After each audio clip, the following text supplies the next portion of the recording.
Why doesn't everybody, all the participants, put their videos on so the scoring panelists can confirm that there is no conflicts of interest?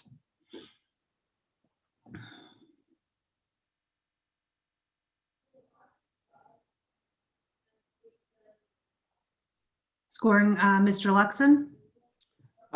My name's Andrew Luxon. I work for the Denver District Attorney's Office, and I don't think I know any of you. And Ms. Turner?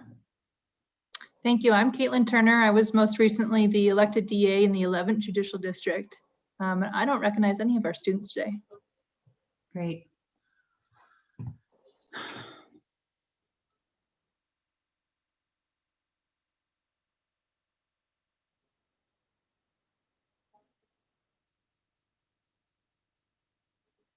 Okay, well, if we're ready to proceed, I'm going to swear in I'm going to call the case and swear in the members. Can anybody tell me, do you guys remember, I thought that there was some way that I could make it so I didn't see on my screen the people who had their video off, like I wouldn't see those boxes. Anybody know how to do that? Yes, I believe in the top right-hand corner, do you see where it says view? Yep. I think if you click that and click speaker view, then it should change so that you only see people who are speaking. Great. Okay. If you also want to see everyone who has a video on, you can also click only show video participants, and you can hide non-video participants. And where's that? It's in that same view button in the top right corner. Gosh, I do not have that option. Okay. Your Honor, if you are on a computer, it may be integrated into your video settings button. So wherever you have the button that allows you to stop your video or start your video, there may be a little up arrow pointing up. And if you click on that arrow and you click video settings, there's a box that will allow you to hide non-video participants. Nice. And look, I can touch up my appearance too. Always displayed. Doesn't actually have that option, but I'm where you said, but I don't see that. I apologize. Oh no, I see hide non-video participants. Perfect. Thank you. Okay.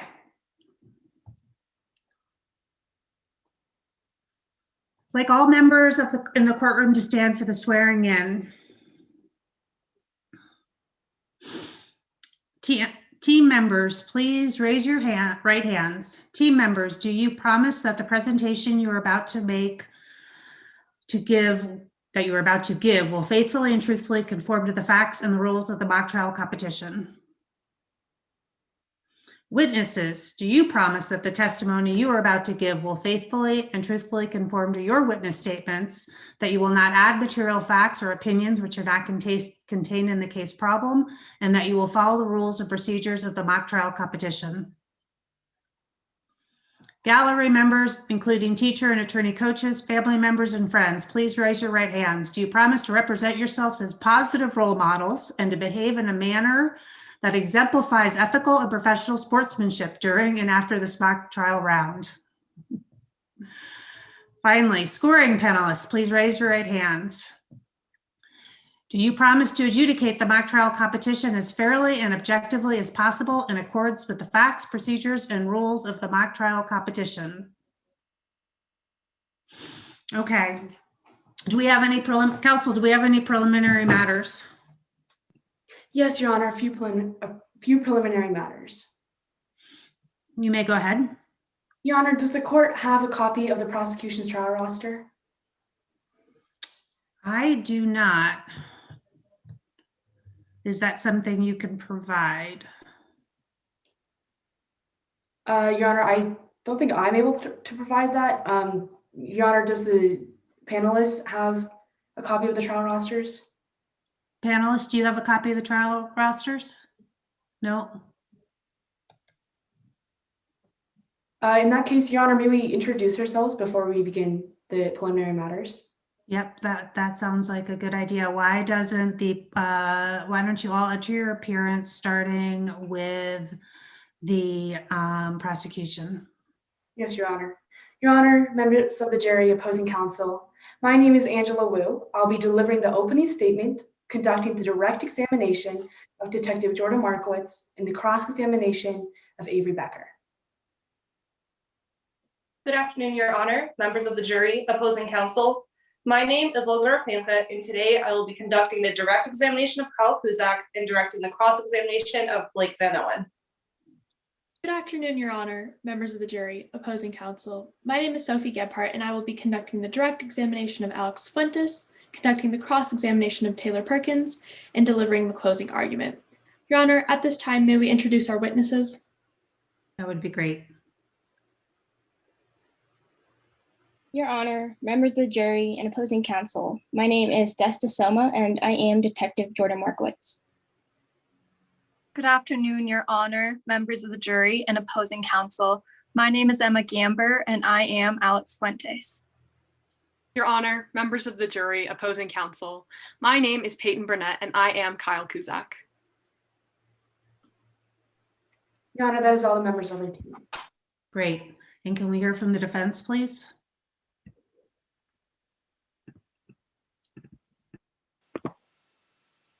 Good afternoon, Your Honor, members of the jury. My name is Ariel Damiana, and I will be presenting the opening statement as well as the cross-examination of Detective Markowitz and the direct examination of Avery Becker.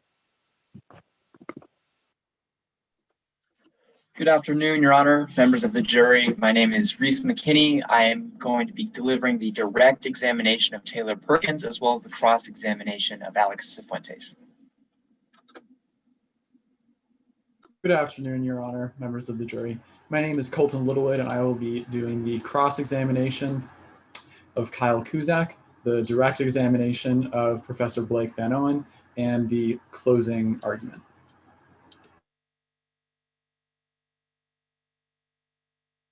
And would you all like to have your witnesses introduce themselves real quickly?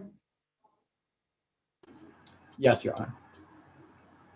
Your Honor, members of the jury, my name is Sadie Faulkner, and I will be portraying Avery Becker today for the Chile team. Good evening, Your Honor, ladies and gentlemen of the jury, or ladies and gentlemen of the jury. My name is Dylan Schneider, and I'll be portraying Taylor Perkins. Good evening, Your Honor, members of the jury. My name is Evan Gravdahl, and I'll be portraying Professor Blake Van Owen. Okay. So there's a little bit of connectivity issues, at least that I'm experiencing. So I think that the way we should proceed is that the only people who should have their video on is, and their sound, frankly, is myself and the two lawyers who are doing the examination and the objections and the witness itself. Who for the prosecution is going to be addressing preliminary matters, if there are any? Your Honor, I will. And for the defense? I will, Your Honor. Okay, let's proceed. Your Honor, does Your Honor and the jury have a copy of the stipulated facts? Yes, I do. Does the jury have a copy of the stipulated facts?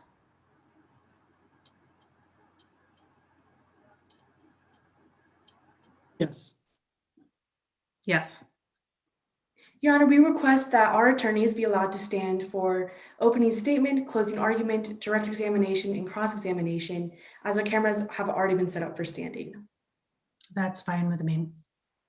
Your Honor, we ask that exhibits be shown by screen share as they are being authenticated by the witness and that they are constructively not admitted into evidence.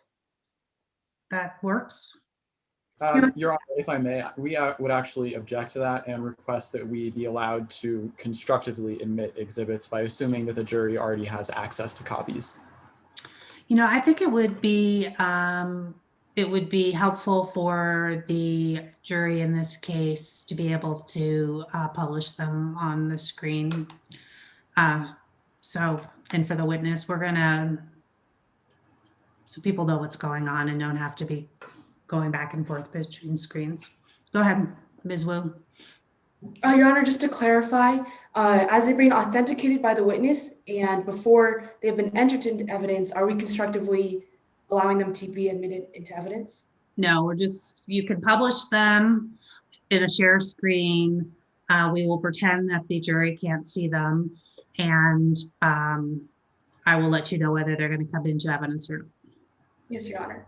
Your Honor, we ask that the timers are able to communicate using the Zoom chat feature to avoid time discrepancies. That works. Your Honor, we request that in the case that someone is disconnected, they would be able to text another teammate so that the situation could be communicated. However, only then would text be allowed to be used. That's fine. And you'll alert the court if somebody gets disconnected and we need to suspend the proceedings, okay? Yes, Your Honor. Your Honor, we ask for the identification of the defendant, and when the defendant is identified, we request that their camera be turned on. Do you have an objection to that, Mr. Littlewood? No, Your Honor. That's fine. Your Honor, we request to reserve any remaining time on the closing argument for rebuttal. Mr. Littlewood? No objection, Your Honor. Okay. Go ahead. Excuse me. Finally, Your Honor, we request that the defense be given the same except for the rebuttal. Be given the same what? Be given the same allowances in the preliminary matters. That's fine, if they want them. Go ahead, Mr. Littlewood. Your Honor, I believe that the prosecution has already covered all of the preliminary matters that we had. Okay. Before we start, we will be doing direct, cross, and redirect. Only in a exceptional circumstance will recross be allowed. For objections, we will have the same unless you may ask to respond to a response, but only on exceptional circumstances will we go back back and forth multiple times on a objection as well. Is there anything else we need to address before we start? No, Your Honor. Ms. Wu, did you say you're doing opening statements? Yes, Your Honor. And is that the same with you, Mr. Littlewood? No, Your Honor. Okay. So let's get whomever, and I apologize that I don't remember all the names, whomever from the defense who's doing opening statements can turn their camera on in the unusual event that they may have an objection to opening statements, and we will proceed. Your Honor, may it please the court? Your Honor, members of the jury, my name is Angela Wu, and together with my co-counsel, Sophie Gebhardt and Olga Rolkanko, represent the people of the state of Colorado. Members of the jury, this is a case about bitterness turned brutal. The defendant's bitterness, recklessness, and desire for revenge escalated to the point where she brutally murdered Mackenzie Brackman. Mackenzie Brackman was a local attorney who coached the defendant's mock trial team. From the outset, the defendant was disrespectful toward Mr. Brackman. During one heated exchange, the defendant stormed out of practice and vandalized Mr. Brackman's car in a fit of rage. The defendant was then kicked off the mock trial team. But then the defendant formed a plan of retaliation, a plan to break into Mr. Brackman's house and trash it. On March 6th, the defendant broke into Mr. Brackman's home. After being alerted to the break-in, Mr. Brackman grabbed a knife to defend himself. The two struggled over the knife, and the defendant got control of it, stabbed Mr. Brackman, and killed him. As such, the state has brought the following charges against the defendant: murder in the first degree and second-degree burglary. The burden of proof lies with the prosecution, and we will prove each and every element of both crimes beyond a reasonable doubt. The state will call 3 witnesses who will prove who committed these crimes, what actually occurred, and why the defendant broke into Mr. Brackman's home and murdered him. First, you'll hear from Detective Jordan Markowitz, the lead detective on the case, who will tell you about who committed these crimes. Detective Markowitz will testify that she discovered Mr. Brackman's bloody body in the doorway, located a knife nearby, and then found the house in disarray, clear signs of a struggle. Detective Markowitz will tell you that she saw text messages between the defendant and another mock trial team member, Alex Cifuentes, in which the defendant clearly stated her plan to vandalize Mr. Brackman's house. Detective Markowitz will tell you about her analysis of cell tower data, which places the defendant near the scene of the crime at the time of the murder. Detective Markowitz will testify that in her expert opinion, it is absolutely clear the defendant committed these crimes. Next, you will hear from crime scene reconstructionist Kyle Cusack, who will tell you about what happened in the home of Mr. Brackman the day he was murdered. Ms. Cusack will tell you that this was a planned burglary gone bad. Ms. Cusack will tell you that after being alerted to the intruder outside of his house by his Ring doorbell notifications, Mr. Brackman grabbed a knife from his kitchen and engaged in a struggle with the intruder. Ms. Cusack will tell you that the intruder got a hold of that knife, stabbed Mr. Brackman in the back, and left him to die at his own front door. Finally, you will hear from Alex Cifuentes, who has known the defendant for 3 years and will tell you why the defendant committed these crimes. Mr. Cifuentes will testify to her firsthand knowledge of the defendant's bitterness and her increasingly reckless behavior toward Mr. Brackman. Mr. Fuentes will tell you that the defendant's rage escalated and the defendant lost control and vandalized Mr. Brackman's car, which led to the defendant's removal from the team. And that's when the defendant's desire for revenge boiled over. Mr. Fuentes will tell you that she saw text messages from the defendant in which the defendant detailed her plan to break into Mr. Brackman's house and trash it. Members of the jury, we will show you that the defendant carried out her plan and then went even further. The defendant's bitterness and desire for revenge went beyond arguments and practice, beyond vandalizing a car. The defendant's rage and recklessness overruled reason. The defendant broke into Mr. Brackman's home, stabbed him in the back with his own knife, and left him to die at his own front door. Accordingly, the state of Colorado asks you to find Avery Becker guilty of murder in the first degree and second-degree burglary. Thank you.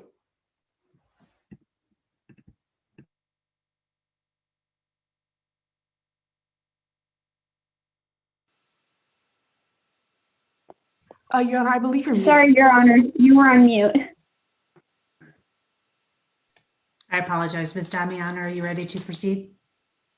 Yes, I am, Your Honor. You may. Thank you.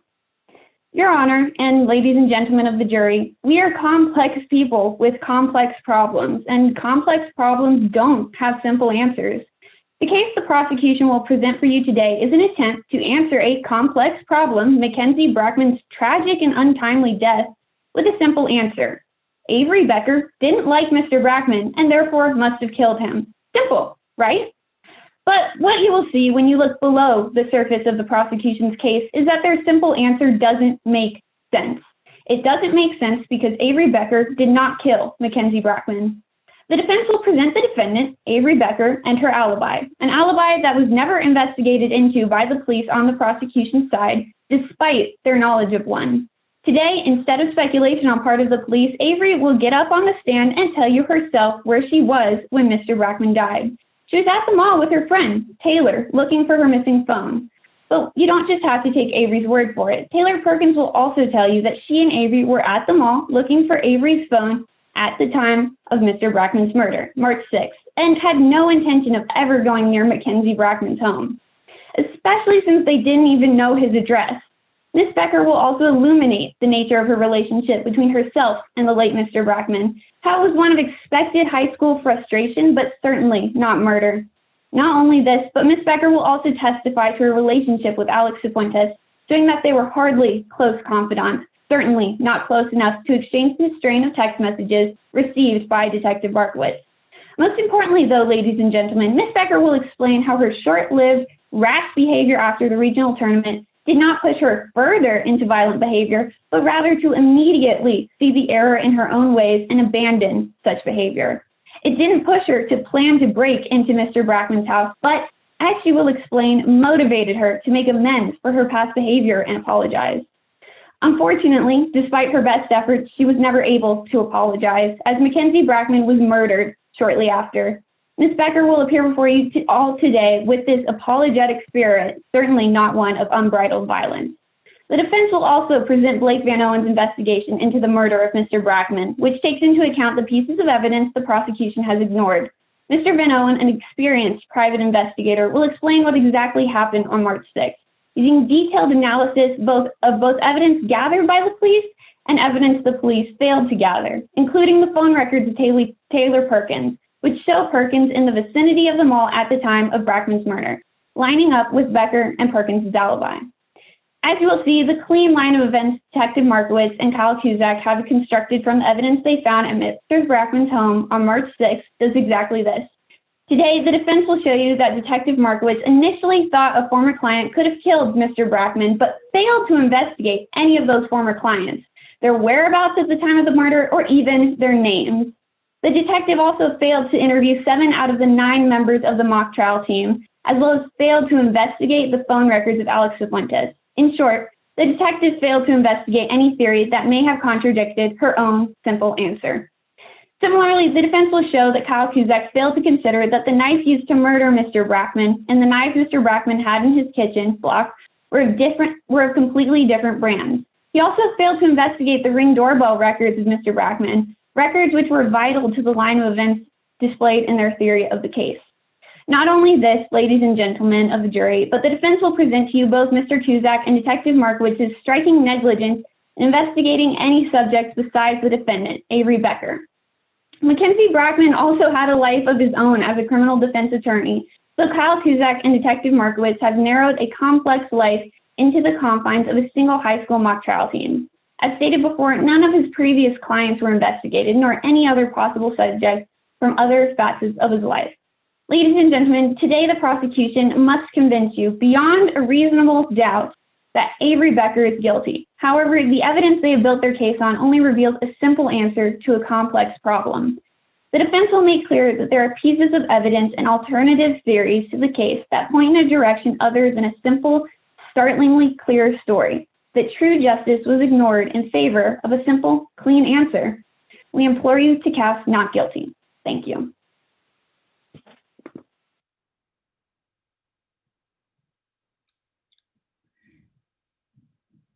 Is the prosecution ready to start with its first witness? Yes, Your Honor, the state calls Detective Jordan Markowitz to the stand. Okay, before we start, there has been some continuing connectivity issues. So if I turn off my video, it's only because I'm trying to help the situation, not because I'm not paying attention. So we'll just see how it goes. But I at least was having some delay with Ms. Damiana's presentation. I could hear everything, but the video wasn't great. So let's everybody, if you're not actively involved, turn off your videos, and I will keep mine on unless things aren't going so well. I might turn it off, but I will be paying attention, and I will be come back on if anybody has an objection, okay? Go ahead, Ms. Wu.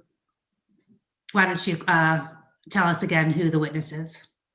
Your Honor, the state calls Detective Jordan Markowitz to the stand. Okay. Mr. Markowitz, Detective Markowitz, you've already been sworn in. Let's proceed. Good afternoon, Detective Markowitz. Good afternoon. Would you please introduce yourself to the jury? My name is Detective Jordan Markowitz. I'm a homicide detective for the Denver Police Department. Why are you here today? I was the detective called to the crime scene, and I investigated and analyzed the evidence surrounding the murder of Mackenzie Brackman.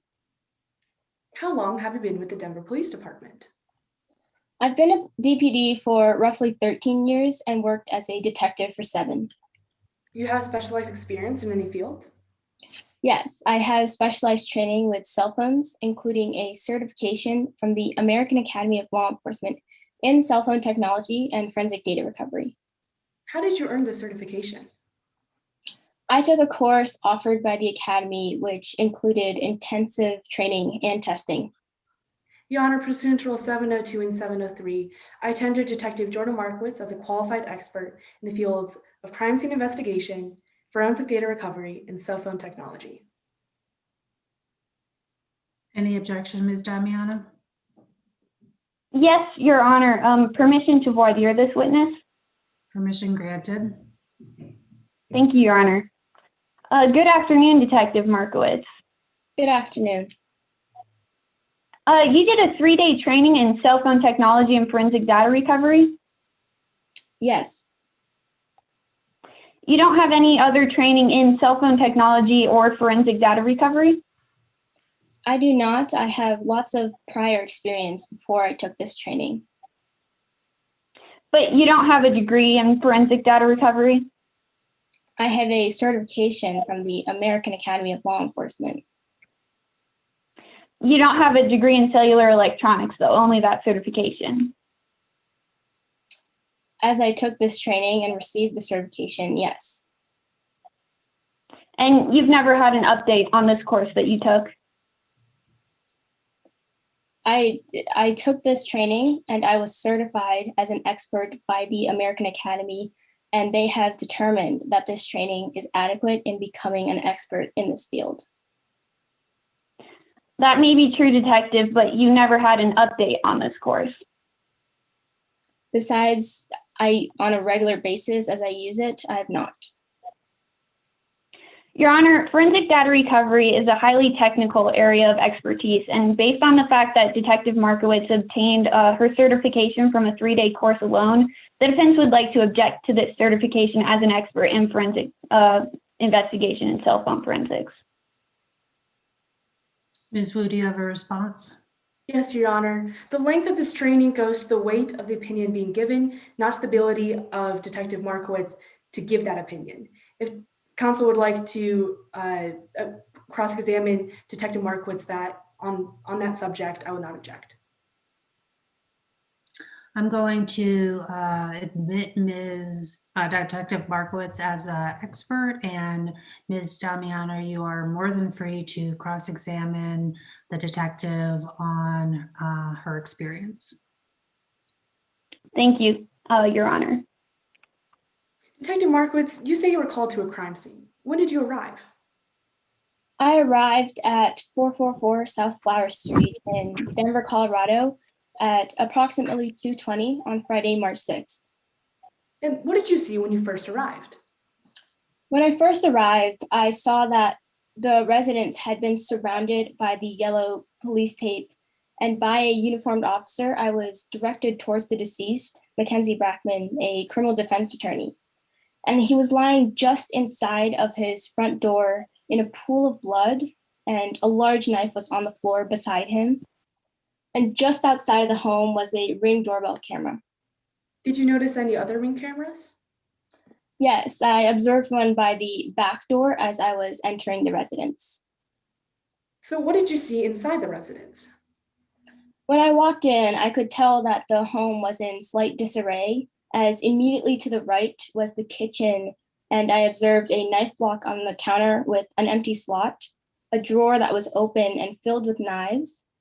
Then to the left of the kitchen was a dining area where a chair had been tipped over, and there was a plate on the floor that was broken. What else did you notice? Yeah, as I stood at the table and looked down the hall to the front door, I observed blood everywhere. Blood drops near Mr. Brackman and blood spatter along the wall and even up to the ceiling. Ms. Burnett, could you please share exhibits 3 and 5 on the screen? Detective Markowitz, could you please identify exhibit 3? Exhibit 3 is a clear photo of the stab wound on Mackenzie Brackman. Could you please identify exhibit 5? This is a photo of the knife at the crime scene. And are each of these fair and accurate representations of the crime scene as you saw it? They are. Your Honor, pursuant to Rule 9.1, the expert has authenticated and identified Exhibits 3 and 5. I now move to enter Exhibit 3 into evidence. Ms. Damiano? No objection, Your Honor. So admitted. Your Honor, I move to enter Exhibit 5 into evidence. Ms. Damiano? No objection, Your Honor. Exhibit 5 is entered into evidence. Detective Markowitz, what do Exhibits 3 and 5 show?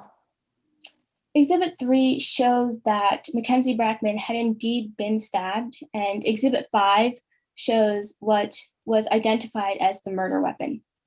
Ms. Burnett, could you please stop sharing? So, Detective Markowitz, let's talk about your investigation. How did you begin? You know, with my background in cell phones and people putting so much information into cell phones, my first steps were to download the contents of Mr. Brackman's cell phone. What did you find? I found, or I was, able to get a hold of the Ring security passwords and data, and was able to review the videos captured on March 6th. Ms. Burnett, could you please share Exhibit 12 on the screen? Now, Detective Markowitz, could you please identify Exhibit 12? Yes, this is a video of the killer entering Mr. Brackman's residence through the back door. And what does this Ring video mean?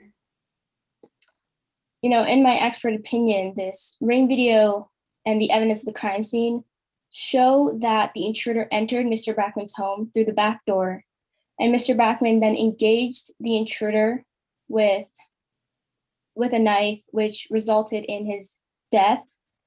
In my expert opinion, this was a planned burglary, but the perpetrator did not expect Mr. Brackman to be home. Therefore, the perpetrator in this video— Objection, Your Honor.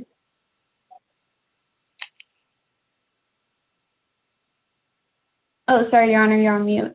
What's the objection?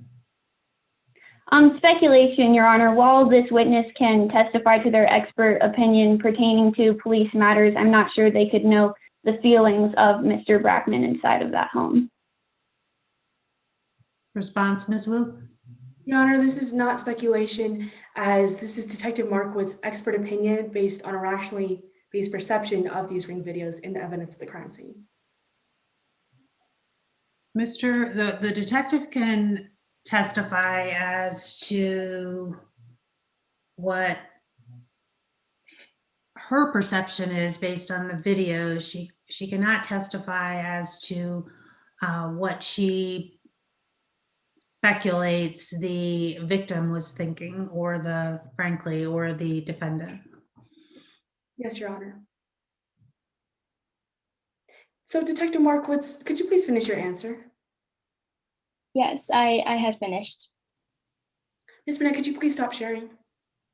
So, Detective Markowitz, what was the next step in your investigation? On Mr. Brackman's phone, I found a tremendous number of emails and texts related to an activity called mock trial. I found out he's a mock trial coach for the local high school. What did you do with this information? Well, based on how many numbers of communication from this, I figured it was a big part of his life, and I wanted to know who he was. So I wanted to speak with the students involved in mock trial. And did you ever speak with the students? I did, yes. What did you learn from them? From when I contacted a student named Alex Cifuentes, I learned of a text exchange between Ms. Cifuentes and another student named Avery Becker. And what did you do next? I brought Ms. Cifuentes in for an interview. So what did you learn after interviewing Ms. Cifuentes? I learned of a previous car incident, which resulted in the defendant being kicked off the team. And I also learned that after this, the defendant had made plans to break in and trash Mr. Brackman's residence. I later received— Objection, Your Honor. Hearsay.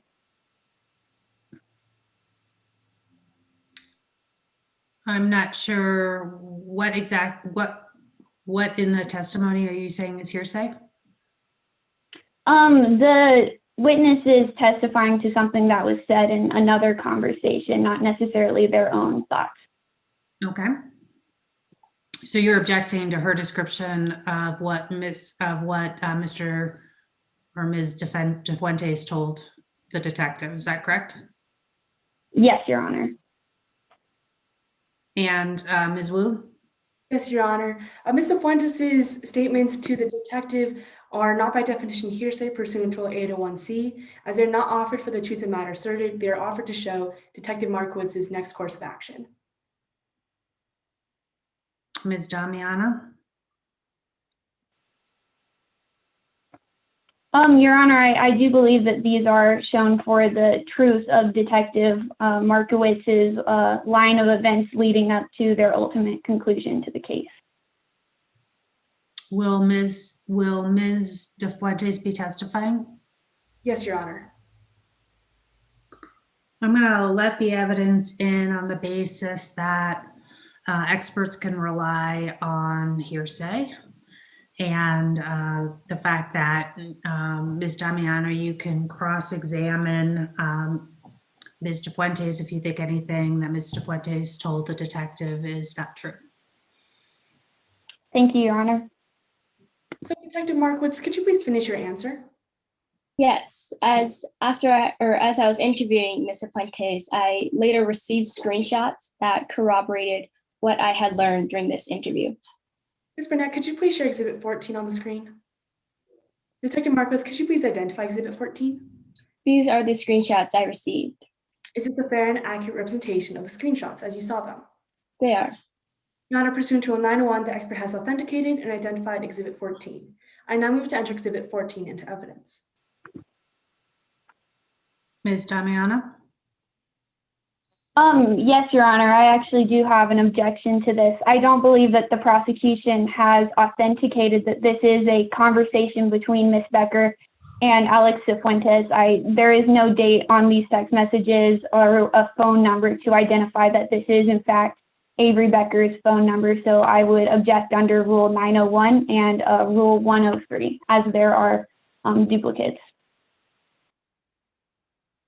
Ms. Wu? Yes, Your Honor. These Exhibit 14 has actually been identified by Detective Markowitz. She has authenticated the fact that these are screenshots that she received. Whether or not the text messages are authentic is subject to cross-examination.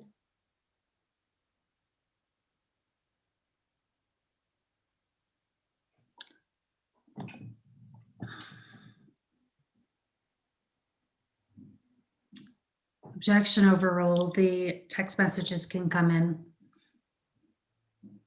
So, Detective Markowitz, what does Exhibit 14 show? In this text exchange, you can see that the defendant at the bottom in gray says, "I'm going to wait until he's at work, then break in and trash it." That'll show him. He referring to Mr. Brackman and it referring to Brackman's home. Ms. Burnett, could you please stop sharing? So, what did you do next? I immediately contacted the defendant to set up an interview. Did you ever meet with the defendant? I did not, as the attorney had prevented it. However, I did receive a warrant and obtain call detail records and cell tower data for the defendant's phone for March 6th. Now, let's talk about these call detail records. What are call detail records? Call detail records, or CDRs, record call and text activity from a person's phone. So through them, I'm able to see when the communication was made and specifically through which cell tower antenna the communication went through, which is cell tower data. Did you do anything with the defendant's cell tower data? Yes, after collecting and analyzing it, I created a diagnostic diagram. Ms. Burnett, could you please share Exhibit 16 on the screen? Detective Markowitz, could you please identify Exhibit 16? Yes, this is the diagram I created, which includes a map of the local area and the defendant's house, Brackman's house, and the cell towers the defendant's phone was connecting to throughout a 35-minute period. Is this a fair and accurate representation of the diagram that you created? It is. Your Honor, pursuant to Rule 901, the expert has authenticated and identified Exhibit 16. I now move to enter Exhibit 16 into evidence. Ms. Damiana? No objection, Your Honor. Admitted. So, Detective Markowitz, what does this diagram indicate about the defendant's location? This diagram shows that around 12:55, the defendant was at the defendant's home, And then around 12:55, the defendant was traveling along Rock Creek Parkway. Then from 1:05 to 1:17, the defendant, or the call detail record and cell tower data of the defendant, placed her at or near Mr. Brackman's home. Ms. Burnett, could you please stop sharing? So Detective Markowitz, who is the defendant? The defendant is Avery Becker. Is the defendant here today? They are, yes. Would the defendant at this time please turn on their camera? Is that the defendant you have identified? Yes, that is the defendant wearing a blue shirt. Thank you. So Detective Markowitz, what is your expert opinion given the text messages and the defendant's cell tower data? In my expert opinion, based upon this evidence, the defendant planned to trash Mr. Brackman's house, and after being kicked off the mock trial team as revenge for being kicked off the mock trial team, and call detail records placed the defendant near Mr. Brackman's home at the time at which he was murdered. Thank you. No further questions at this time, Your Honor. Ms. Damiana, do you have cross? Yes, I do, Your Honor.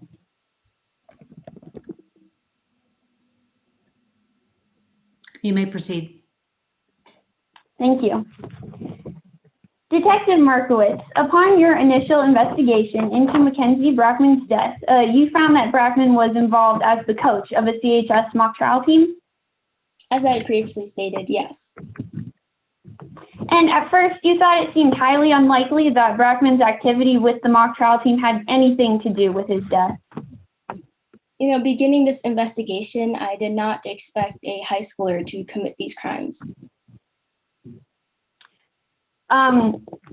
Detective, I asked if you thought that Brackman's activity was highly unlikely that the mock trial team had anything to do with their death, not if the defendant had anything. I believe I answered your question. Well, we'll move on, Detective. And you investigated this lead and called one of the members, Alex Cifuentes? I did. Cifuentes was the only member that you spoke in person to? Yes. You never spoke with Taylor Perkins? I did not. Even though Perkins was the defendant's alibi? Well, I never spoke with the defendant either, so I had not spoken to either the defendant or Taylor Perkins. You didn't speak to any of the other 9 members of the mock trial team? I was a part of this investigation and I was the lead detective. So as the lead detective, I follow the biggest leads. However, other investigators investigate other suspects. But one of your initial theories led you to believe that Mr. Brackman could have been murdered by a former client. Not as the evidence shows today. Although one of your initial theories led you to believe that, Detective. Seeing as Mr. Brackman is a criminal defense attorney, yes, that is a theory. And you reviewed the evidence in this case? I did. You were aware of a student named Blair Rollins? Yes. You never spoke with Blair Rollins? Objection, Your Honor. Relevance. Ms. Damiana? Your Honor, this question goes to show both the parts of the investigation that were left out and will lead to other questions as to the what was left out of the investigation. Objection overruled. Thank you, Your Honor.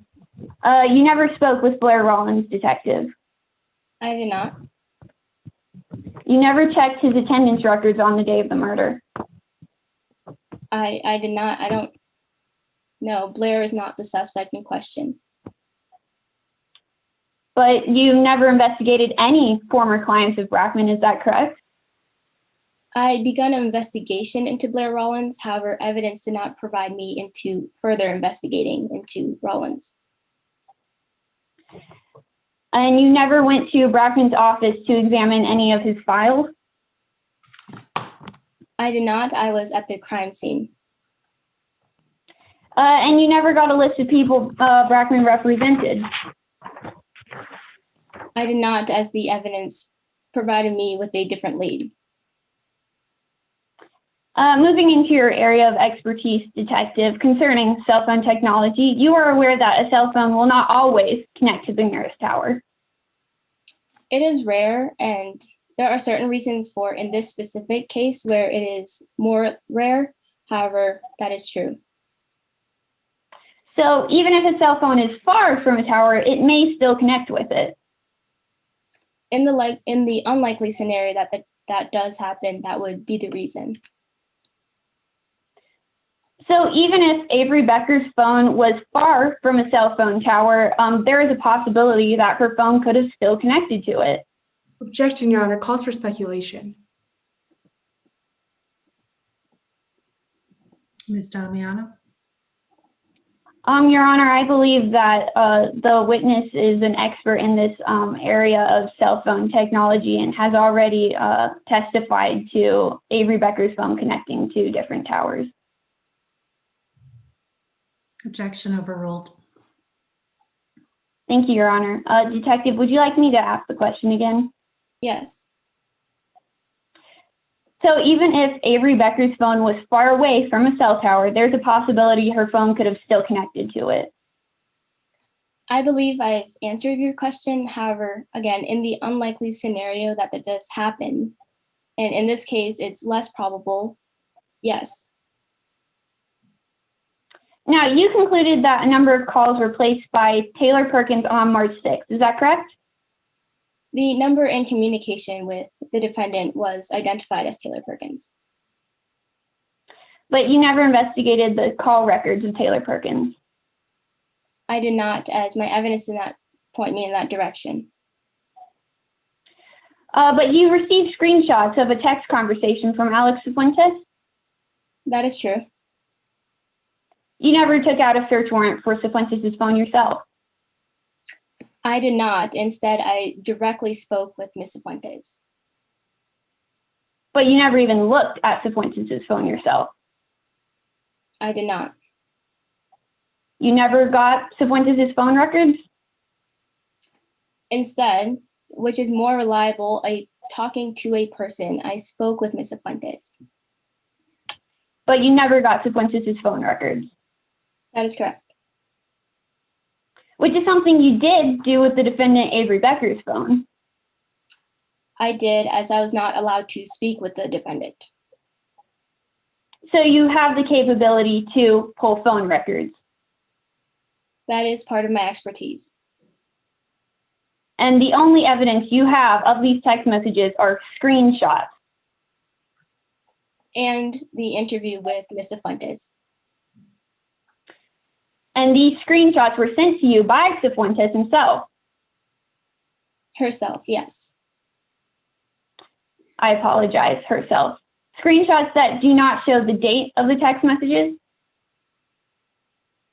The timing of them is not shown on the messages. However, it's clear that it was after mock trial or after the defendant had been kicked off of mock trial. But these screenshots don't even show the actual phone number that the text came from.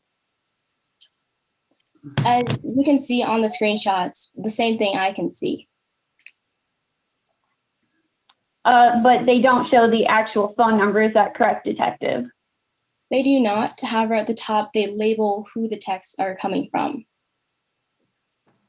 Thank you, Your Honor. I have no further questions for this witness. You have any redirect, Ms. Wu? Yes, Your Honor, briefly.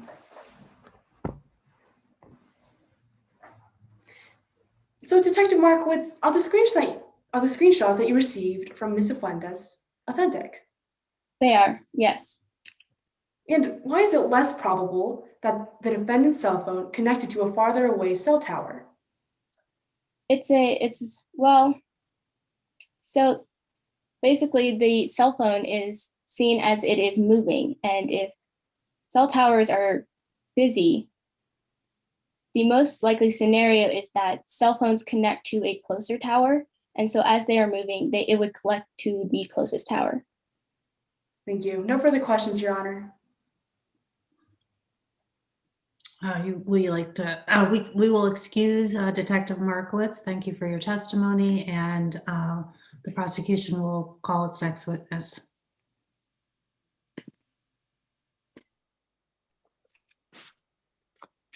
Yes, Your Honor. Before I do that, may I request a time check? You have 13 minutes and 55 seconds left. And is it Miss Rolenko? How do you pronounce your name, counsel? Your Honor, my name is pronounced Raklenko. Roklenko? Yes, Your Honor.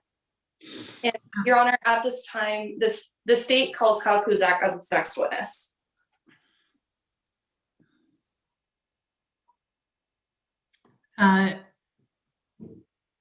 Okay, is it Kyle Kubiak? Your Honor, it's pronounced Kyle Kuzak. Kuzak, okay. Welcome. Ms. Rolchenko, you may start. Yes, Your Honor. Good afternoon, Ms. Kuzak. Could you introduce yourself to the jury? Hello, my name is Kyle Kuzak. Ms. Kuzak, why are you here today? I am here today to give my expert opinion on the reconstruction of the crime scene based on evidence collected and offer my conclusion about what happened in the home on the day that the victim was murdered. And what is your occupation? I am a certified crime scene reconstruction investigator for the Colorado Bureau of Investigation. And what do you do as a crime scene reconstructionist? I specialize in analyzing and reconstructing crime scenes. So by looking at the evidence in a home, I create a visual picture of what happened. And what is your experience in this field? Well, I've been a CSR for 19 years, so I have analyzed all kinds of crime scenes for all kinds of felonies, including homicides like this. And over those 19 years, I have continually improved and refined my process. And what would that process be? Well, I begin with two main principles. I assume that every case is going to trial, and I walk into a case with a mindset of future reconstruction. Then I approach a case in 5 parts. What are those 5 parts? First is recognition and documentation. Second is collection of evidence. Third is evaluation of evidence. Fourth is hypothesis and testing. And finally, reconstruction. Your Honor, pursuant to Rule 702, testimony by experts, and Rule 703, basis of experts' opinion testimony, I am tendering Ms. Kyle Kuzak as a qualified expert witness in the fields of analysis and reconstruction of crime scenes. Mr. Littlewood? Permission of voir dire, Your Honor. Permission? Thank you. You are not a police officer, correct? No, I am a civilian employee of the Colorado Bureau of Investigation. My apologies. So then you haven't been through the same basic training that all police officers go through? No, I'm a CSR, so it's different than a police officer, so I didn't need that training. Or the same training that a police investigator might go through? As I'm not a police investigator, no, I do not have that training. Thank you. Your Honor, I object to the witness's qualification on the grounds that they do not have the same or equivalent training as a police officer or police investigator who might typically be presented as an expert in a case such as this one. Would you like to respond, Ms. Rolenko? Sorry. Yes, Your Honor. As the witness is being offered as an expert in the analysis and reconstruction of crime scenes with 19 years of experience in these fields, and not as a police entity, the voir dire does not pertain to the witness's expertise, and she is qualified in the fields that she is being offered in. I'm going to Your Honor, admit. if I may respond. Go ahead, Mr. Littlewood. I believe that the witness is being presented as a police entity and therefore would be expected to have proper police training. Well, I'm going to admit the witness as a reconstructionist, and you can cross her on her expertise, and it goes to the weight of the testimony, not the admissibility. Thank you, Your Honor. Ms. Kuzak, did you perform a reconstruction of Mr. Brackman's death? Yes, I did. And how did you gather the evidence that you'll discuss? So I personally visited the crime scene after it was processed, and I also looked at some evidence post-processing at the lab. So what evidence of importance did you rely on? I relied upon certain photos of the crime scene, as well as the blood splatter that was present at the scene. Ms. Kuzak, would you be able to recognize these documents if I showed them to you? Yes, I would. Ms. Soma, would you please bring up Exhibit 9? Ms. Kuzak, would you please identify Exhibit 9? Yes, Exhibit 9 is the photo of the broken plate immediately next to the victim's kitchen table. Ms. Soma, would you bring up Exhibit 18? Ms. Kuzak, would you identify Exhibit 18? Exhibit 18 is the photo of the shoe scuff marks immediately inside the victim's back door. Ms. Soma, would you bring up Exhibit 6? Ms. Kuzak, would you identify Exhibit 6? Yes, Exhibit 6 is the photo of the knife that I personally took at the crime lab. Ms. Soma, would you please bring up Exhibit 8? Ms. Kuzak, would you please identify Exhibit 8? Yes, Exhibit 8 is the photo of the knife block on the victim's kitchen counter, clearly missing a knife. Ms. Soma, you may stop screen sharing. Ms. Kuzak, are these fair and accurate representations of the items you've identified? Yes, they are. Your Honor, pursuant to 901, the witness has authenticated and identified Exhibits 9, 18, 6, and 8. Your Honor, I move to admit Exhibits 9, 18, 6, and 8 into evidence. Mr. Littlewood? Your Honor, I have no objection to any of the exhibits except for Exhibit 18, which I believe is the exhibit showing the scuff marks. I don't believe the proper foundation has been laid to establish that these scuff marks are relevant to the matters at hand, or that the scuff marks were created at or around the time that the murder took place. Ms. Your Honor. Ms. Rokleko? Your Honor, may I present an offer of proof? Sure.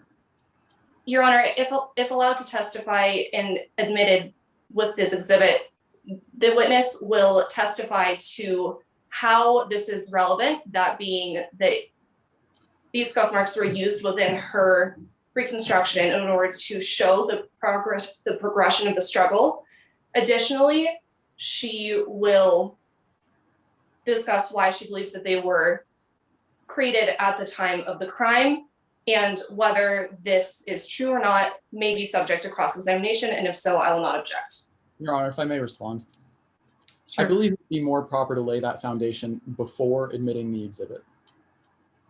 And then the court may decide whether the exhibit is admissible. I agree. I'll admit everything, but was it 18? Yes, Your Honor. And Ms. Rokleko, you can move on 18 after the testimony. We can decide then. Certainly, Your Honor. Ms. Kuzak, based on the crime scene reconstruction, how did the encounter between the victim and intruder begin? Well, this encounter began with an intruder who was attempting to enter the victim's home. The victim had a Ring security system and paid extra to be able to keep the videos on his phone for an extended period of time. And why was this significant? The victim was alerted to the presence of the intruder outside of his home and decided to defend himself.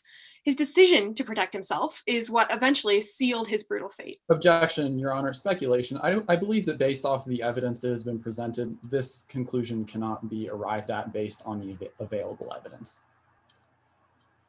Ms. Rokleko? Your Honor, may I ask counsel to clarify which conclusion he is referring to? I don't believe that the witness can speculate as to what Brackman's state of mind or thoughts were if he was alerted to the presence of somebody at his home.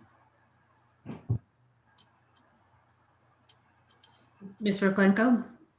Your Honor, may I respond? Yes. Your Honor, the witness has explained that the victim had a Ring security system and that he was a criminal defense attorney. Additionally, she may rely upon other experts' testimony, and based on Detective Markowitz's testimony, it is a conclusion that can be arrived at this point that the victim was notified to the presence of an intruder. Mr. Littlewood, you can cross her on whether she actually has any proof that he saw the alert. You may proceed. Yes, Your Honor. Ms. Soma, would you please share Exhibit 8?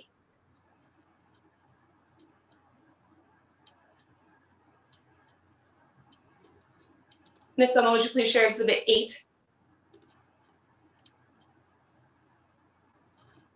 Ms. Kuzak, what did the knife block indicate to you? Well, there's an empty slot in this knife block large enough for a chef's knife. Additionally, in the kitchen, there was an open knife drawer filled with many different sizes and brands of knives. Now, Ms. Soma, you may stop screen sharing. Ms. Kuzak, how did the struggle between the intruder and the victim begin? Well, it is my expert opinion that the victim, when alerted to the potential home invasion, made a frantic search in his kitchen for a knife to defend himself with. When he heard the alert and he took the knife, that wound up being the murder weapon. Ms. Kuzak, and did this leave anything on the ground within the kitchen? Well, immediately inside the back door, you have seen the shoe marks in Exhibit 18. About 5 feet further into the home, right next to the kitchen table, there was a broken plate as seen in Exhibit 9.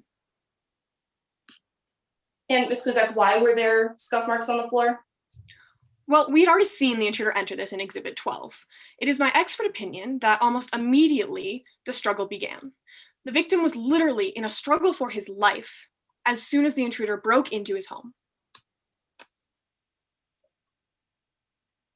Ms. Soma, would you please screen share Exhibit 18? Your Honor, the witness has previously both identified and authenticated this image. And at this time, I would like to offer it into evidence. Mr. Littlewood. Your Honor, I would once again object on lack of foundation. I still don't believe that the proper evidence has been laid to establish that these scuff marks were created around the time that the murder took place. As everyone knows, floors are meant to be walked on. At any time during the many years that I'm sure the victim lived in their home, these scuff marks could have been created and they were simply never cleaned up. No evidence has been established to lay the foundation that they were created around the time the murder took place. Response, Your Honor. You may. Your Honor, the actuality of the time that these were created is subject to cross-examination, and the image has already been both identified and authenticated.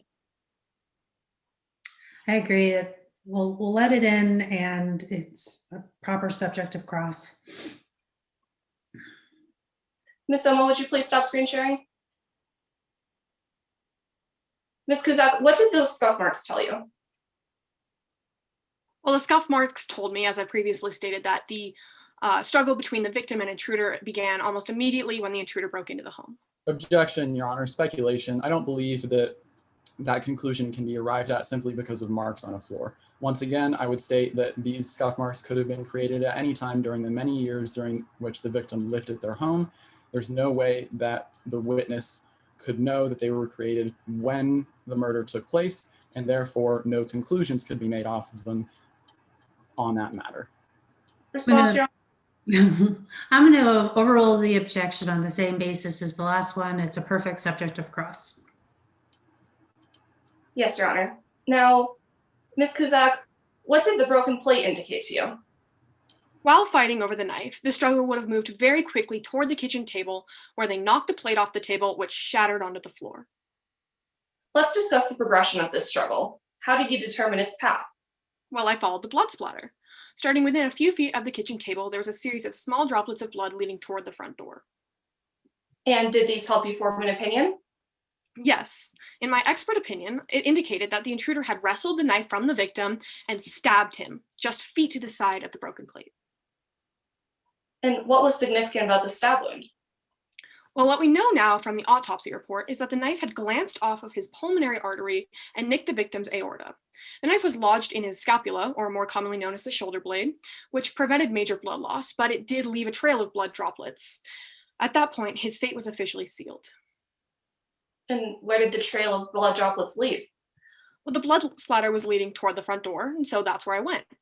I saw the progression from small droplets of blood to cast off on the walls and even on the ceiling. And what caused the blood cast off? Well, as I said before, the knife was lodged in the victim's scapula and basically plugged the little hole in his aorta.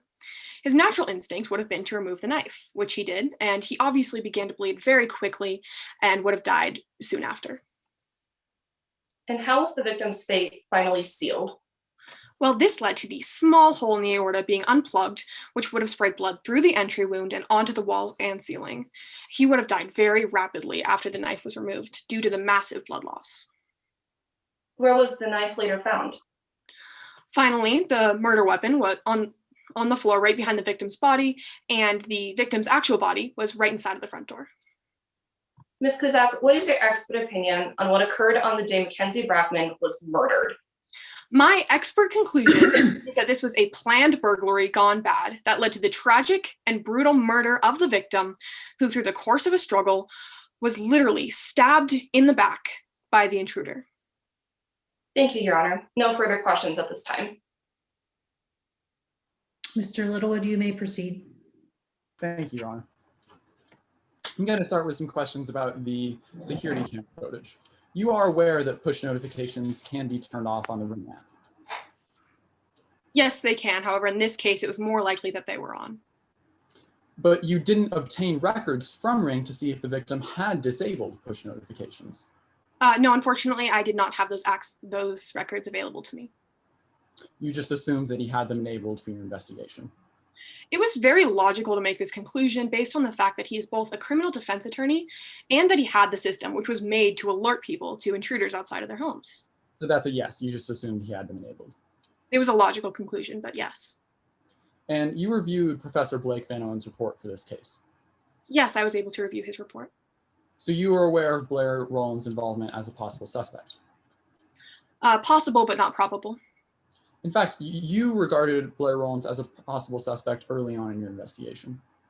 I like to keep track of all of my suspects. However, not all of them are viable toward the end of my investigation. That's a yes. I suppose. And you learned that the victim in this case represented Blair Rowland's father in a separate case. Yes, I believe the victim did represent Blair Rollins' father. Where their father was on trial for murder. Objection, Your Honor. Relevance. Your Honor, if I may respond. You may.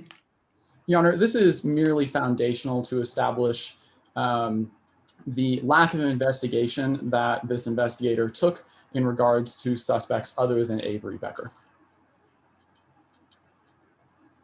Ms. Rokleko? Yes, Your Honor. The witness is an expert in reconstruction, and her conclusion was not who committed the crime, but what occurred. The witness has already testified that she looked at other possible suspects, so I'm going to let Mr. Littlewood proceed. Thank you, Your Honor. The question was, at that trial, Blair Rowland's father was on trial for murder.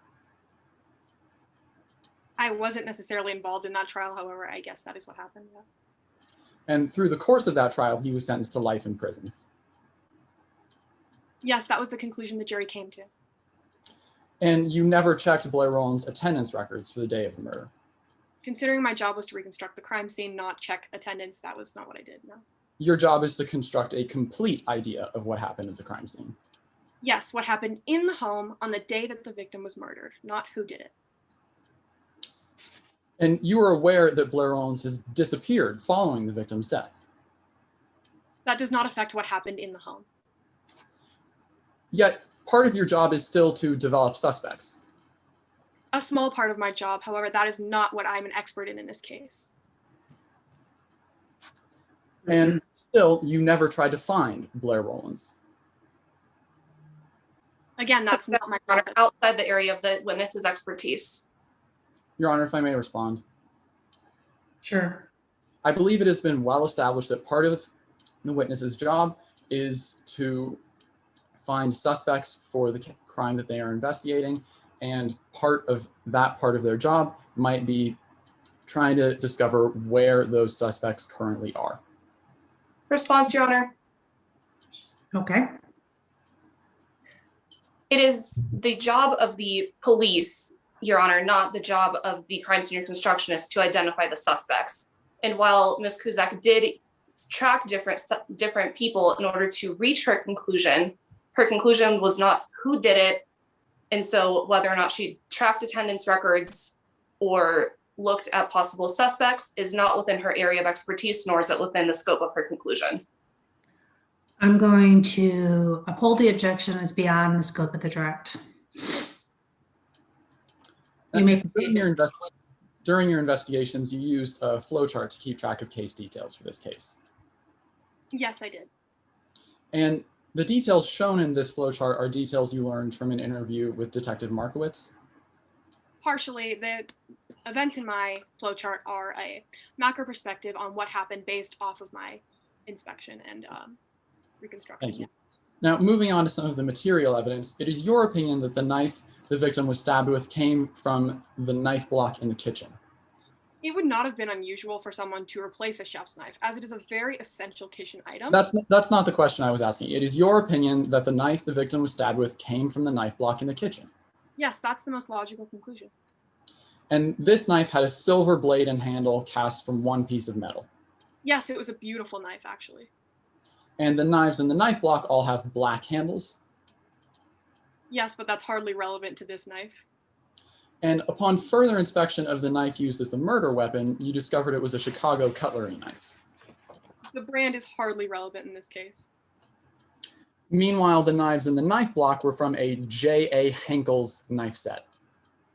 Again, that has nothing to do with this. That's a yes. It was from a J.A. Henkel's knife set. Yes, it was. While the other knife was from a Chicago cutlery set. That has nothing. Objection, Your Honor, asked and answered. I withdraw the question, Your Honor. Okay. Proceed. So the murder weapon was a different color than the knives in the knife block. That's been established. And a different style. Yes, however, it would fit the slot in the knife block perfectly. And a different brand. Objection, Your Honor, asked and answered. Objection overruled. Continue. The knife was also a different brand. Again, that's irrelevant as this knife would fit in that slot perfectly. But that's a yes. Yes, it was a different brand. Thank you, Your Honor. No further questions at this time. Ms. Rolkajko, do you have any redirect? No redirect necessary, Your Honor. Prosecution have any additional witnesses? Yes, Your Honor. Before the state calls its next witness, we'd like to request a time check. You have 5 minutes and 23 seconds left. The state calls Alex Cifuentes to the stand as its third and final witness. Good evening, Ms. Ms. Fuentes, you recognize you're under oath, correct? Yes, Your Honor. You may proceed. Thank you, Your Honor. Good evening, Ms. Fuentes. Could you please introduce yourself to the jury? Good evening. My name is Alex Cifuentes, and I am a senior at Colorado High School, but we all call it CHS. Why are you here today? I'm here today because I've known Avery Becker for 3 years from mock trial, and her actions in our last season towards Mr. Brackman were just flat out scary. And I mean, look what happened now. Thank you. I know this is hard to talk about, and we will get back to that. Now let's talk about the mock trial team. What was the defendant like as a teammate? So from what I would always observe, Avery was really amazing in mock trials. She had this one-of-a-kind talent to just make anything up and make it totally believable. It was incredible to watch, really. Did you observe the relationship between the defendant and Mr. Brackman?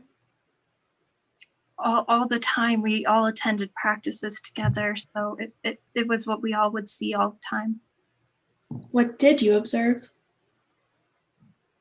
They had not a great relationship. I mean, they would intensely argue every single practice.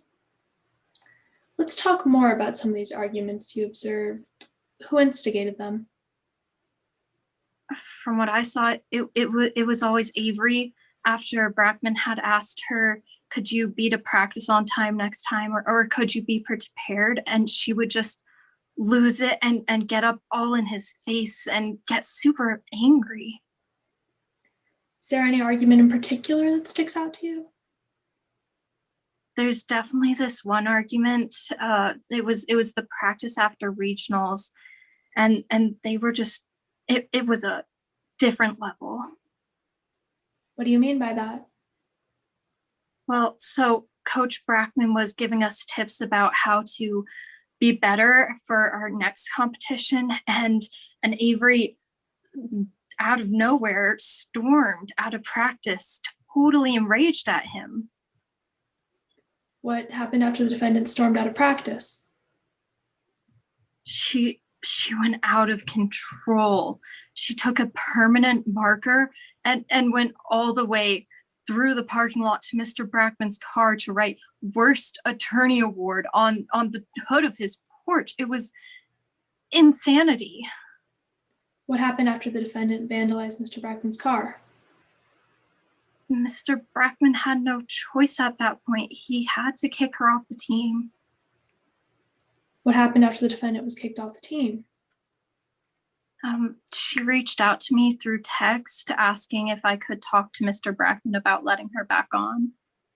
What did you do? I immediately asked Mr. Brackman. He didn't like hearing it, but I knew we needed her for states. Objection, speculation. She's commenting on the perspective of Coach Brackman and his response to asking based on what he thought, not what he said. Just, yeah, submitted.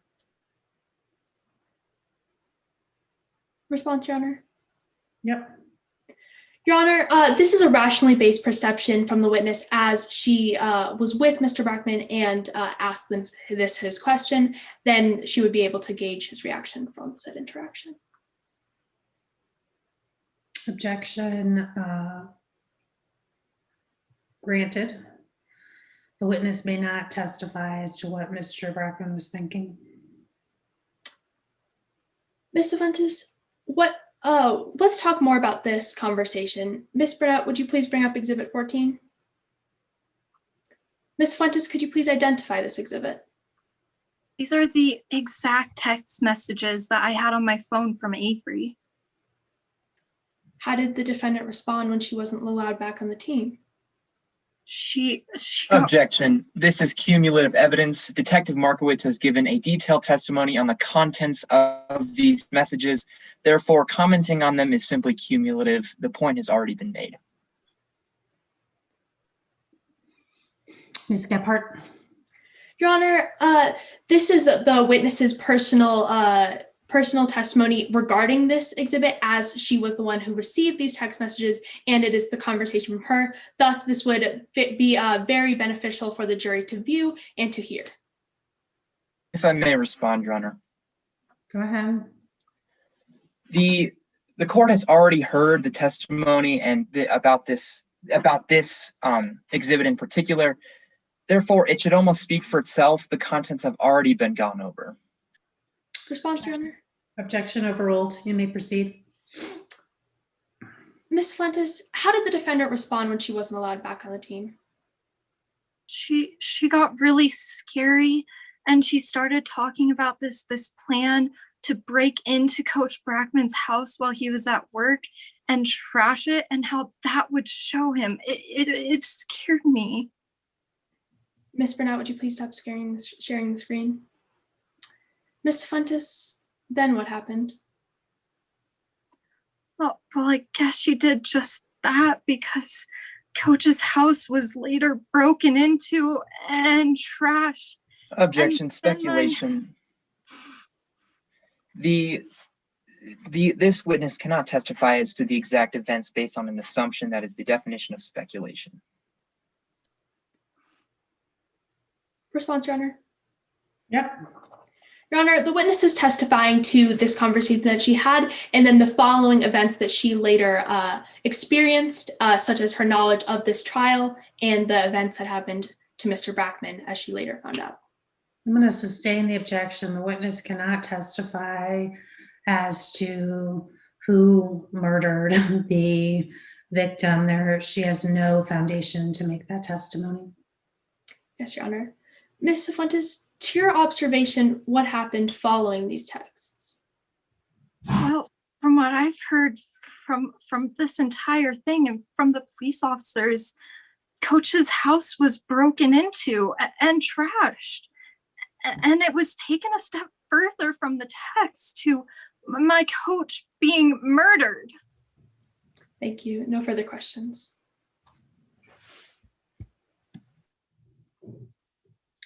Mr. McKinney? Yes, Your Honor. Cross-examination. I'm sorry. I can tell you care a lot about this, and this is something that is scary. But so you were on the mock trial team with Avery.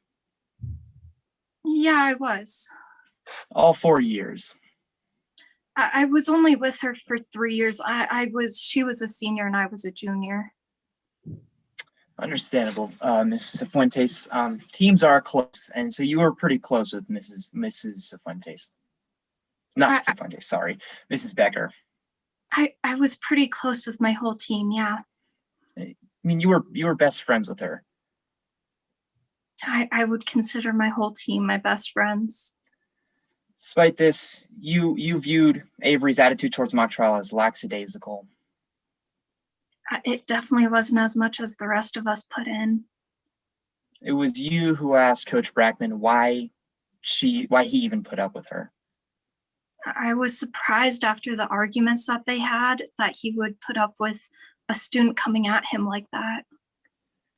And after one of these disputes, the regional competition, Avery wrote on his car with a marker. It was completely out of control. It was out of nowhere too. And did Brackman press charges of vandalism against her? Coach was too caring to ever do that. But it was you who wished he did. I didn't wish he did. I just wanted to know why he could put up with that. I really want to be like him when I grow up. Wanted. And when she was kicked off, you didn't really want her back on the team? Objection, Your Honor, relevance. Mr. McKinney? Your Honor, this all goes towards the credibility of this witness. This is not offered for the truth of the matter, simply the credibility of this witness. Therefore, it is relevant as this is a witness in a murder trial, especially one containing evidence against the defendant. Ms. Gebhardt, was it a hearsay objection you made? No, Your Honor, it was a relevance objection. Okay, do you respond to the relevance objection, Mr. McKinney? This just goes towards the witness's credibility. This is relevant, I do believe. I'm going to overrule the objection. It goes to the witness's bias. Just to clarify, you were best friends with her? I was best Objection, Your Honor, asked and answered. I'll recant the question, Your Honor. I'll move on to the next line of questioning. Go ahead. The relationship with Avery, you were close, but what about Brackman? I saw him as my coach. You cared a lot about Coach Brackman. Without a doubt, he was an incredible coach, real role model. As you said, you want to be just like him when you grow up. Yeah, he was an amazing attorney and really a caring person. So when Avery texted you a plan to trash his house, you must have warned the police, seeing as you cared about him so much. I had just gotten that after practice, and I had no idea what to do with those texts. You may not have warned the police, but did you warn Coach Brackman? You must have. I mean, he's your coach. I honestly wish that I had known Avery would do what she did now. If I had known, I would have warned him. So you cared about Brackman, but you didn't warn the police or Brackman about a potential crime. I wish I had. Either way, Avery apparently admitted to you that she was planning a vandalism at Brackman's house through text. She did. She told me. She planned it out. And you attended a police interview about this whole situation? Yeah, I did with Detective Markowitz, I believe her name is. And seeing as you care a lot about Brackman, you must have brought the phone that they asked for with the text messages on them. I really tried to remember. I was so stressed about the whole interview, but I put it on the charger the day before to make sure it was ready. You didn't even bring a potential piece of key evidence to a police investigation? I wish I had. I even offered to bring it back. You can remember the details of a permanent marker versus a dry erase marker, but you can't remember to bring a phone with evidence pertaining to your coach about this. We don't keep dry erase markers in our room. It's hard to forget that. All right. So when you got home, you sent the screenshots to the police, correct? I did as soon as I was able to, as I was instructed. And you have the phone now? I don't. It was way too old to keep. You offered to give it to them after you didn't bring it to the interview, but you got rid of it still? I'm a bit confused. I was told that the screenshots was all I needed. No further questions, Your Honor.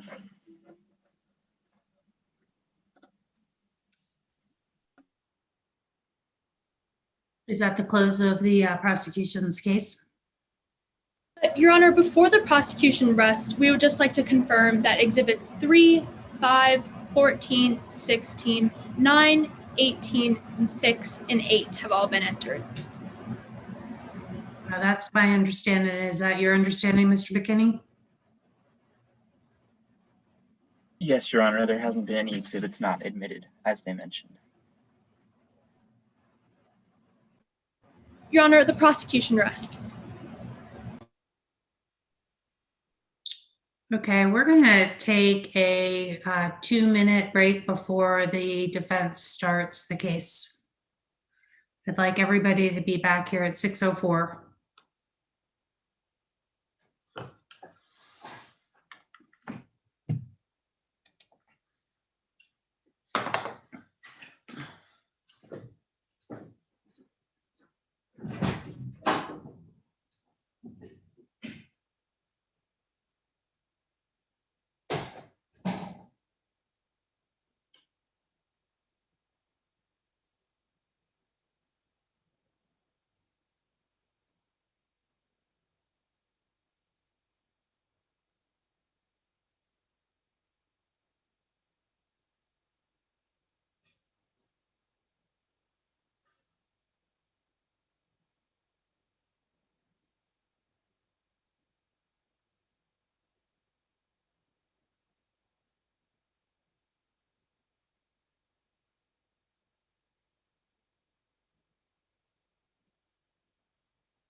Is everybody ready to proceed? Yes, Your Honor. Do we have Yes, Your Honor. Do we have the jurors present? Yes. One. Yes, Your Honor. Are jurors number 1, 2, and 3 also here?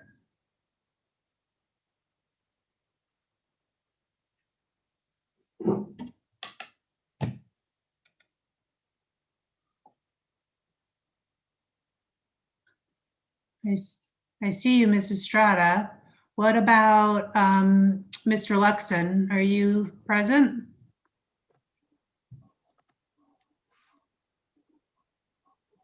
Yes, I'm here. And Ms. Turner, are you here? Yes, I'm here as well. Okay, great. Just wouldn't want to start without the second most important people. Okay, is the defense ready to proceed? Yes, Your Honor. And who will you be calling? Avery Becker, Your Honor. Ms. Becker, you remember you're still under oath, correct? Yes, Your Honor, of course. Go ahead, Ms. Damiana. Thank you, Your Honor. Good afternoon, Ms. Becker. Would you please state your name and spell your last for the record? Yes, my name is Avery Becker. Becker is spelled Becker. Fantastic. How old are you, Ms. Becker? I am 18. I just graduated from Colorado High School last year. And how did you know the late Mackenzie Brackman? Mr. Brackman was my mock trial coach during the time that I was in high school and during the time that I participated in mock trial. And how long were you on the mock trial team? I participated in mock trial for all 4 years of high school. That's a long time, Ms. Becker. Why did you join? Well, I originally joined because I wanted to hang out with my friend Taylor Perkins and so that we could play on our phones together. But over time, I developed a real passion for the activity. I really enjoyed the mock trial. From your own perspective, Ms. Becker, what did your relationship look like with the late Coach Brackman? I mean, Mr. Brackman and I had a lot of conflict during my time in mock trial. We got into a lot of arguments over, the way that I prepared for practices and the way that I prepared for competitions. We didn't always agree on how it would be best for me to do that. Were you proud of your accomplishments on the team? Oh, of course. I thought that we were a very strong team, and I thought that I was, one of the strongest members of that team. And despite that, Ms. Becker, were you ever demoted to the B team? Yeah, unfortunately, I was demoted to the B team, actually. So shortly before regionals in my senior year, Mr. Brackman and I got into kind of an argument over a narrative. The witness's answer is outside the scope of the question.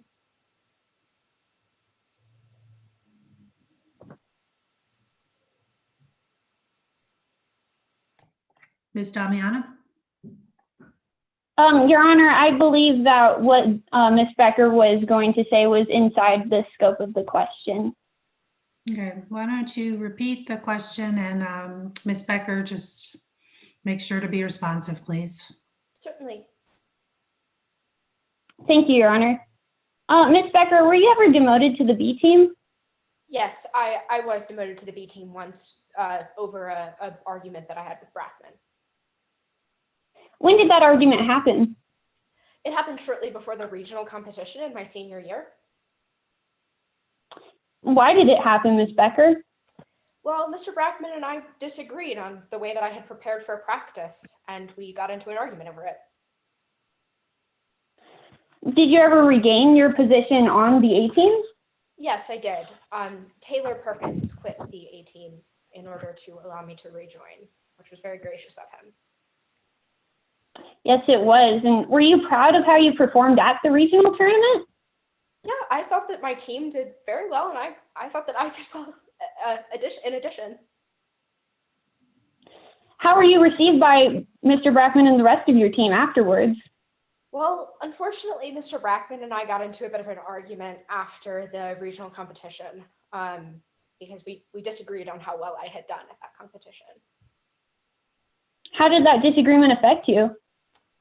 Well, it made me pretty angry, honestly. I was very frustrated with him because I was proud of how I had performed at that competition. What did you do in response to that? So, unfortunately, I decided to storm out of practice.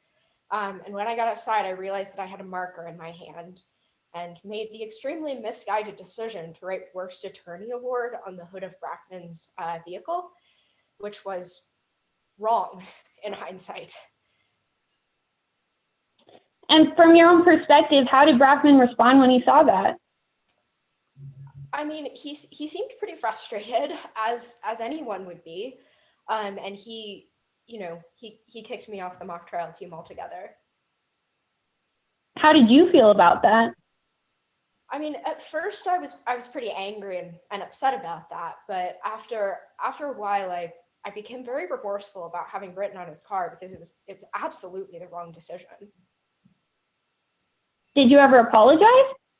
Oh, of course. As soon as I realized that I needed to apologize, I made a plan to apologize to him. How long after did you go to apologize? So I went to his office the next day in an attempt to apologize. How were you received when you went to his office? His Objection, Your secretary. Honor. Relevance.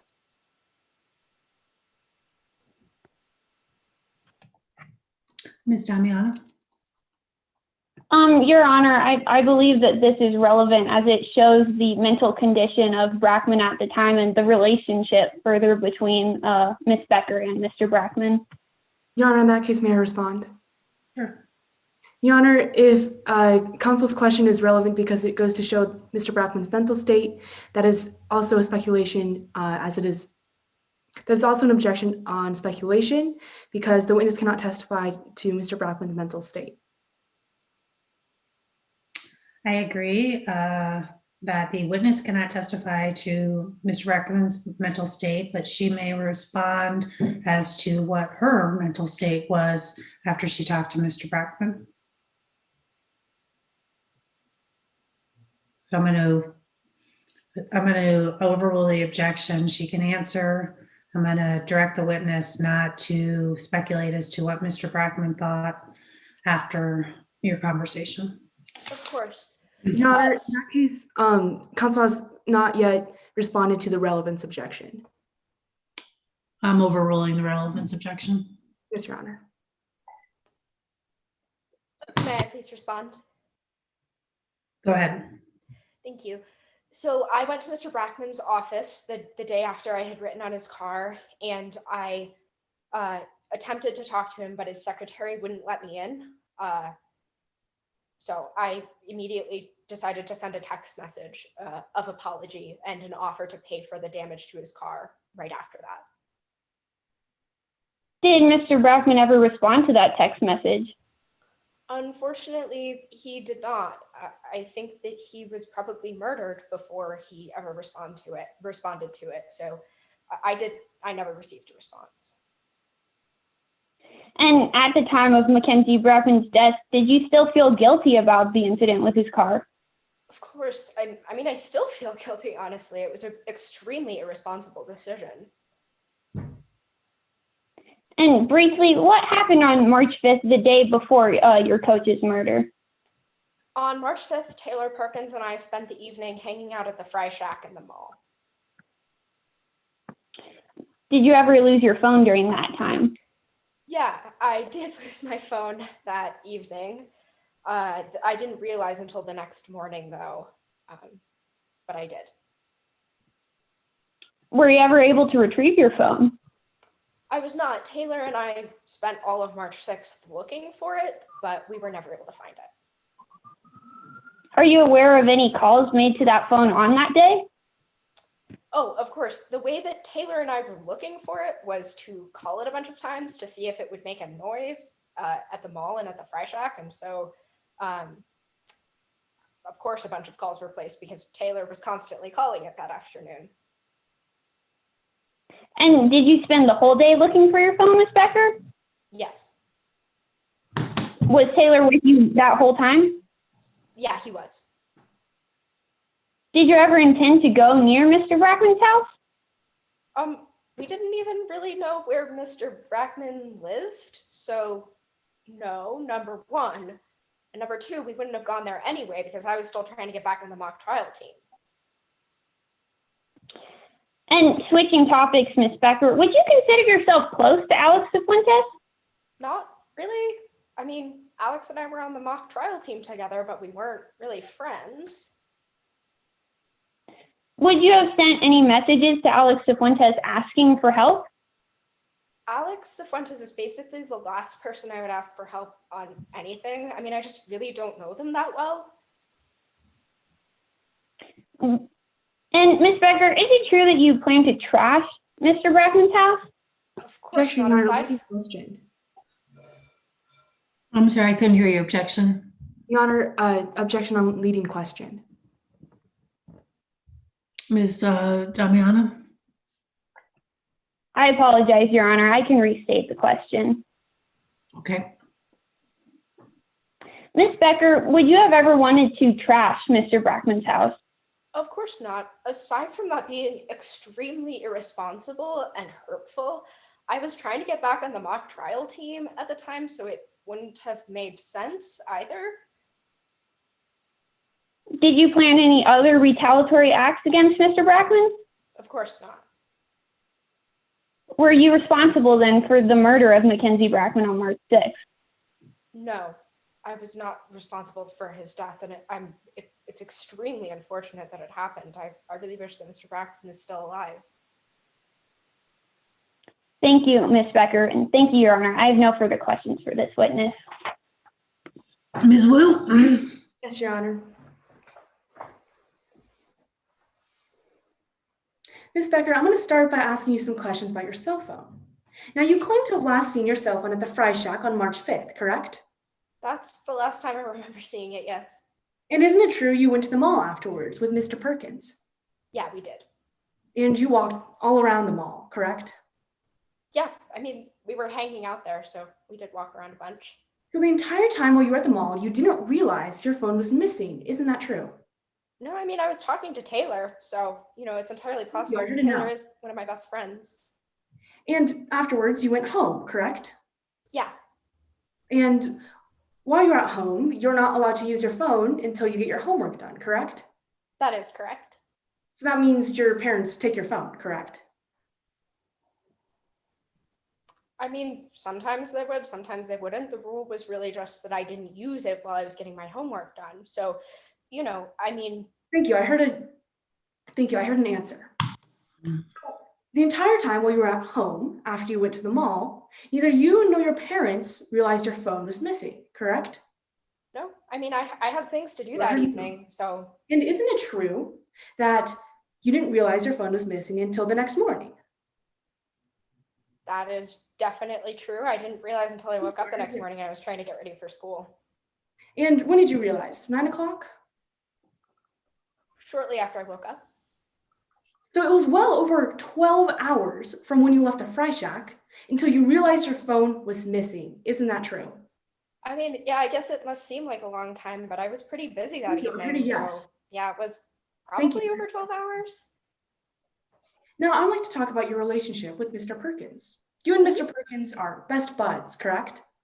Yeah, I love Taylor. And now on March 6, 2020, the day of the murder, you were absent from school, correct? Yeah, we were. And isn't it true the only person who's testifying to seeing you on that day is your best bud, Mr. Perkins? I mean, Taylor is the only person at this trial who's testifying to that, but we Thank were you. at the mall, so. Now, Ms. Becker, I'm going to ask you some questions about your relationship with the deceased, Mr. Brackman.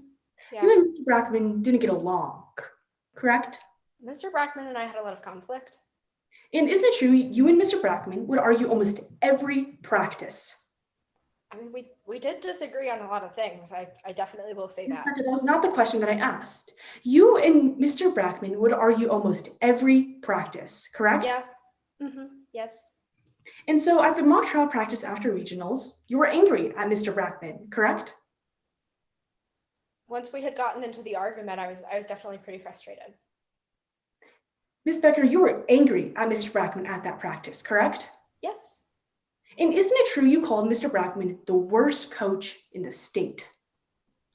I mean, I don't believe that, but I did say that. I heard a yes. And so then afterwards you stormed out of practice, correct? I did. And isn't it true you saw Mr. Brackman's obnoxious white car? I did see his car.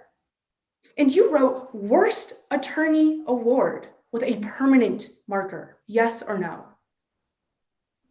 Yeah, I did. It was extremely irresponsible. You say it was extremely irresponsible, correct? I certainly do believe that. And you stood there afterwards thinking out what you had done would show Mr. Brackman what you really thought of him, correct? At the time. Objection, Your Honor. Improper character evidence. I believe this is being used to prove that Ms. Becker would act in a certain way in other scenarios. Your Honor, may I respond? Yeah. Your Honor, this question does not establish that the witness has a character, has a specific character trait in order to prove that the witness acted in accordance with that character trait. There's no character trait listed within my question. For what purpose is it being offered? It is offered to show the relationship between Mr. Brackman and the defendant's response to the actions that Mr. Brackman took. Objection overruled. So Ms. Becker, isn't it true that you stood there afterwards thinking out what you had done would show Mr. Brackman what you really thought of him?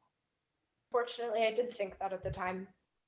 And so afterwards, Mr. Brackman even started to apologize to you, correct? Yes, he did. But after Mr. Brackman saw you had vandalized his car, Mr. Brackman removed you from the team. Yes. And that made you even madder, yes or no? Yeah, it definitely did at the time. And so you went home and you told your mother that Mr. Brackman had removed you from the team for no good reason, correct? A lie that I now regret. That is something I definitely told her. But you didn't tell your mother that you had vandalized Mr. Brackman's car, correct? No, I did not tell her that. And you told your mother that you would get back at Mr. Brackman if it was the last thing you did. I suppose that I did say that to her. Thank you. I heard a yes. No further questions, Your Honor. Ms. Damiano, do you have any redirect? Yes, Your Honor.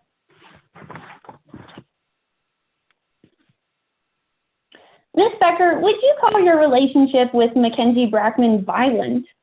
No, of course not. Objection, Your Honor, outside the scope of cross-examination. Ms. Damiano? Your Honor, I believe this is well within the scope of a cross redirect. As I asked, these are used to clear up what Ms. Becker said on her direct. Did Ms. Wu ask any questions regarding whether the parties had a physical or violent relationship? No, Your Honor. No, I'm asking Ms. Damiano. Your Honor, while it may not have been a literal question like that, I believe that what Ms. Wu was asking certainly alluded to a violent relationship. I'm going to sustain the objection. Thank you, Your Honor. I will move on to another question, Ms. Becker. After the incident involving Mr. Brackman's car, how long did it take you to realize the fault of your actions? I mean, a couple of hours. I realized within that evening that what I had done was wrong. and that I needed to apologize for it. And would you have wanted to further strain that relationship by carrying out any other retaliatory acts? Absolutely not. Besides the fact that, I wanted to get back on the mock trial team, I truly did not believe that Mr. Brackman was the worst coach in the state. That was something that I said in the heat of the moment that was not appropriate. Thank you, Ms. Becker. Your Honor, I have no further questions for redirect. Ms. Becker, you're excused.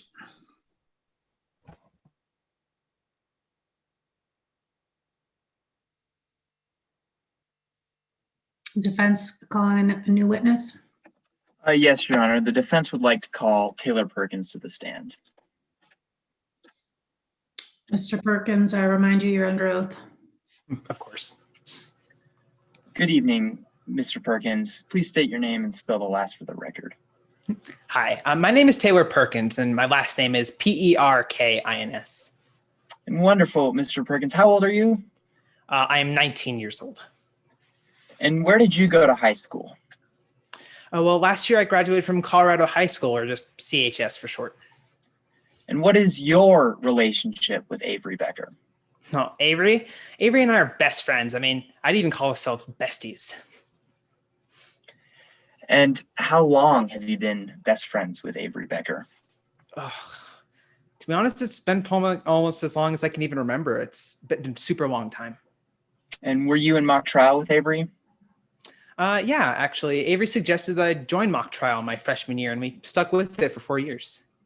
Besides mock trial, did you hang out with Avery inside and outside of school? Oh, all the time.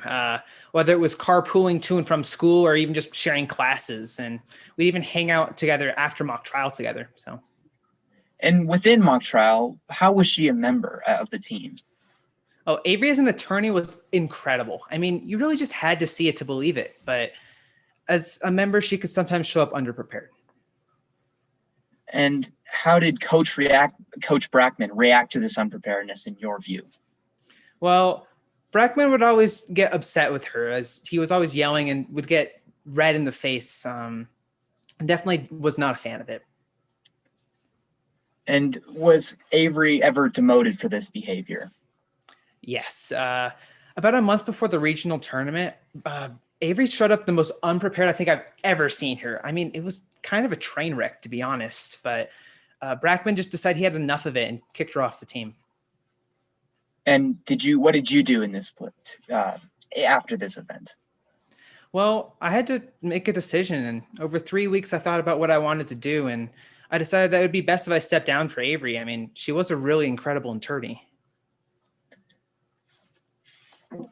Unpreparedness seems to be a severe concern for Coach Brackman, but did this strenuous relationship ever result in anything serious?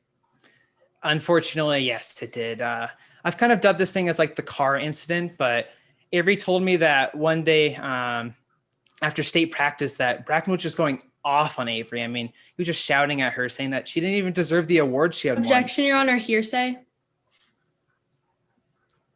If I may respond, Your Honor. Okay. This is not offered for the truth of the matter, more to the state of the mind of the declarant, and also goes under present sense oppression, as Taylor Perkins was with Avery Becker and spoke to Avery Becker soon after this event. Response, Your Honor. Yep. Your Honor, the witness is testifying about a series of events that happened in which he was not present at and simply heard the events retold from the defendant. Do you believe he's offering it for the truth of the matter asserted? Yes, Your Honor. I believe that he is. Yes, Your Honor. If I may respond, Your Honor. Sure. Once again, this is not offered for any kind of truth of the matter. The truth of the matter is determining the guilt of the defendant. This is merely going towards the state of mind at the time of this event happened. This is not for that conclusion. Response, Your Honor. Sure. Your Honor, if this is being used to go to the state of the mind of the defendant at the time, then I would also object on speculation, as Mr. Perkins cannot know the state of mind of the defendant. if I may respond. No, go ahead. I'm gonna overrule the objection. You may proceed. Thank you, Your Honor. What was Avery's reaction to this scuffle in your view? Well, I mean, I was with Avery right after, and you should have just seen her face. She was crestfallen. I mean, she really wanted to apologize, and so she was just visibly upset. And what did you do? What did you two do the night before Brackman's murder, March 5th? Well, Avery was just really in a slump. I mean, mock trial meant a lot to her, and I decided that I want to do something nice for her, try to bring her spirits back up. So we decided to go to one of our favorite places to hang out, the Fry Shack. And moving on, and was there anyone else at the Fry Shack? Not initially, but after a bit, some other members of the mock trial team did trickle in. And what happened at this? What kind of events happened at this Fry Shack event, this meeting? Well, all the mock trial members seemed super apologetic and really sincere with Avery, but then Alex walked up to Avery, and from what I could tell, she was being super passive aggressive and just totally insincere, just smiling with only her teeth. Yeah, it caused Avery to storm off. And moving on to the day of the murder, March 6th, what were you doing? Well, I began my morning just trying to get ready for school, and I started texting Avery, but she just wasn't responding to me. So when she finally got to my house, she said that she'd lost her phone. And where was the last place you saw the phone? Well, now that you mention it, I last remember seeing it after Avery stormed off with the Alex Cifuentes and her situation. And what did you do following this during that day? Well, we decided to skip class. I mean, we'd already had all our important tests that week, and all the other classes were just dry. There was nothing important to do, so we just went to the mall to look for the phone. And how did you look for this phone? Well, we just looked everywhere that we were in the mall. I mean, we just kind of retraced our steps, and whenever we got to a location, we were at call it to see if I could hear the ringtone of the phone. Was calling the only way to find the phone? Unfortunately not, but you see, Avery has an Apple phone and I have an Android. So apparently you can use this iCloud website to call her or to like locate her phone, but I never thought about it because I have a different brand of phone than she does. So on the day of Brackman's murder, March 6th, you were with Avery all day. Oh, the entire day. We were spending the whole day just looking for her phone again. And Avery never left for any period of time? No, she was my ride. I was glued to her hip. And you went to the mall, the Fry Shack, but did you ever go to Coach Brackman's house? No, definitely not. Seeing as Avery didn't leave your side, did Avery ever go to Coach Brackman's house? No. So could Avery have even killed Coach Brackman? I can tell you with 100% certainty that she did not kill Coach Brackman. Thank you, Your Honor. Thank you, Mr. Perkins. No further questions. Ms. Gephardt? Yes, 1 minute, Your Honor. Mr. Perkins, I would like to begin by asking a few questions about your mock trial team. Oh, Isn't sure. it true that you thought Mr. Brackman was a mediocre coach? I mean, you know the saying, mediocre, if you can do it, you do it. If you can't, you just coach. You also thought he made bad choices for the team, correct? I mean, he was doing what he could, but I didn't always agree with his decisions. Miss Becker drove Mr. Brackman crazy, correct? Yes, sometimes when she came Thank you, unprepared, Mr. it was Morgan. really funny to watch his responses too. Isn't it true that their little feud did bother Miss Becker? Oh, of course. I mean, watching or whenever Brackman would get or yell at her or like get in her face and start yelling at her, she would get bothered by it. But It bothered Miss Becker enough to play some pranks on Mr. Brackman, correct? oh yeah, that was her way of a playful retaliation against him. On to the subject of one of those playful retaliations. Isn't it true that you heard about the practice where the defendant vandalized Mr. Brackman's car from the defendant? Oh yeah, it was Avery who told me everything about it. Isn't it true that Miss Becker wrote on Mr. Brackman's car? Yeah, she did end up writing on his car. She wrote Worst Attorney Award, correct? That's what she told me she wrote, yeah. And she wrote this in permanent marker, ruining the paint on the car, correct? Unfortunately, that is what did end up happening. Following this incident, Miss Becker was kicked off the team, correct? Yeah, Brackman just decided that he had enough of her stuff, so he kicked her off the team. Isn't it true that she then texted everyone on the or after you then discussed ways she could get back on the team? Sorry. I mean, yeah, she texted everyone. She really did want to get back on the mock trial team again. Isn't it true that Ms. Fuentes is a member of this team? Yeah. Now back to the subject of Ms. Becker. You and Ms. Becker were best friends, correct? Oh, yeah. We were besties. You even quit something you're pretty good at in support of Ms. Becker, yes? I mean, I could say I was pretty up to snuff in my lawyer skills, but mock trial isn't really for me. I mean, I don't even really like law. Isn't it true that you and Ms. Becker realized she was missing her phone on the morning of March 6th? I mean, yeah. She wasn't responding to my texts, and she told me that she had lost it the day previous. You ditched school that day and ended up retracing your steps to find it, didn't you? Oh, yeah. You then went to the mall and checked each store you'd gone to the day before, correct? Yeah, and we even tried to call her phone in each of the locations we were in. And after that, you went to the Fry Shack, yes? I mean, yeah, that's one of the locations we had been the previous night. Miss Becker's phone was like Miss Becker's third kidney, never out of reach, correct? Oh, yeah, she was totally glued to that thing, but I guess accidents do happen. Yeah. Yet she didn't notice its absence until the next morning? I guess she didn't. Thank you, Your Honor. No further questions. Let me redirect Mr. McKinney. Yes, Your Honor, briefly. Mr. Perkins, in your observation during that Fry Shack night on March 5th where the team was there, was Avery emotionally disturbed? Objection, Your Honor. Outside the scope of cross-examination. Mr. McKinney? Your Honor, the opposing counsel just asked about the role of Avery Becker's phone in her life, and this is just clarifying that relationship in the same context as the night in question, as one of the nights in question. Objection overruled. Thank you, Your Honor. And Avery stormed off.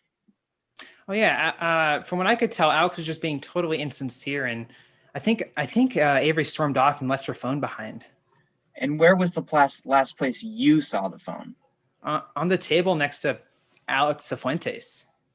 Thank you, Your Honor. No further questions.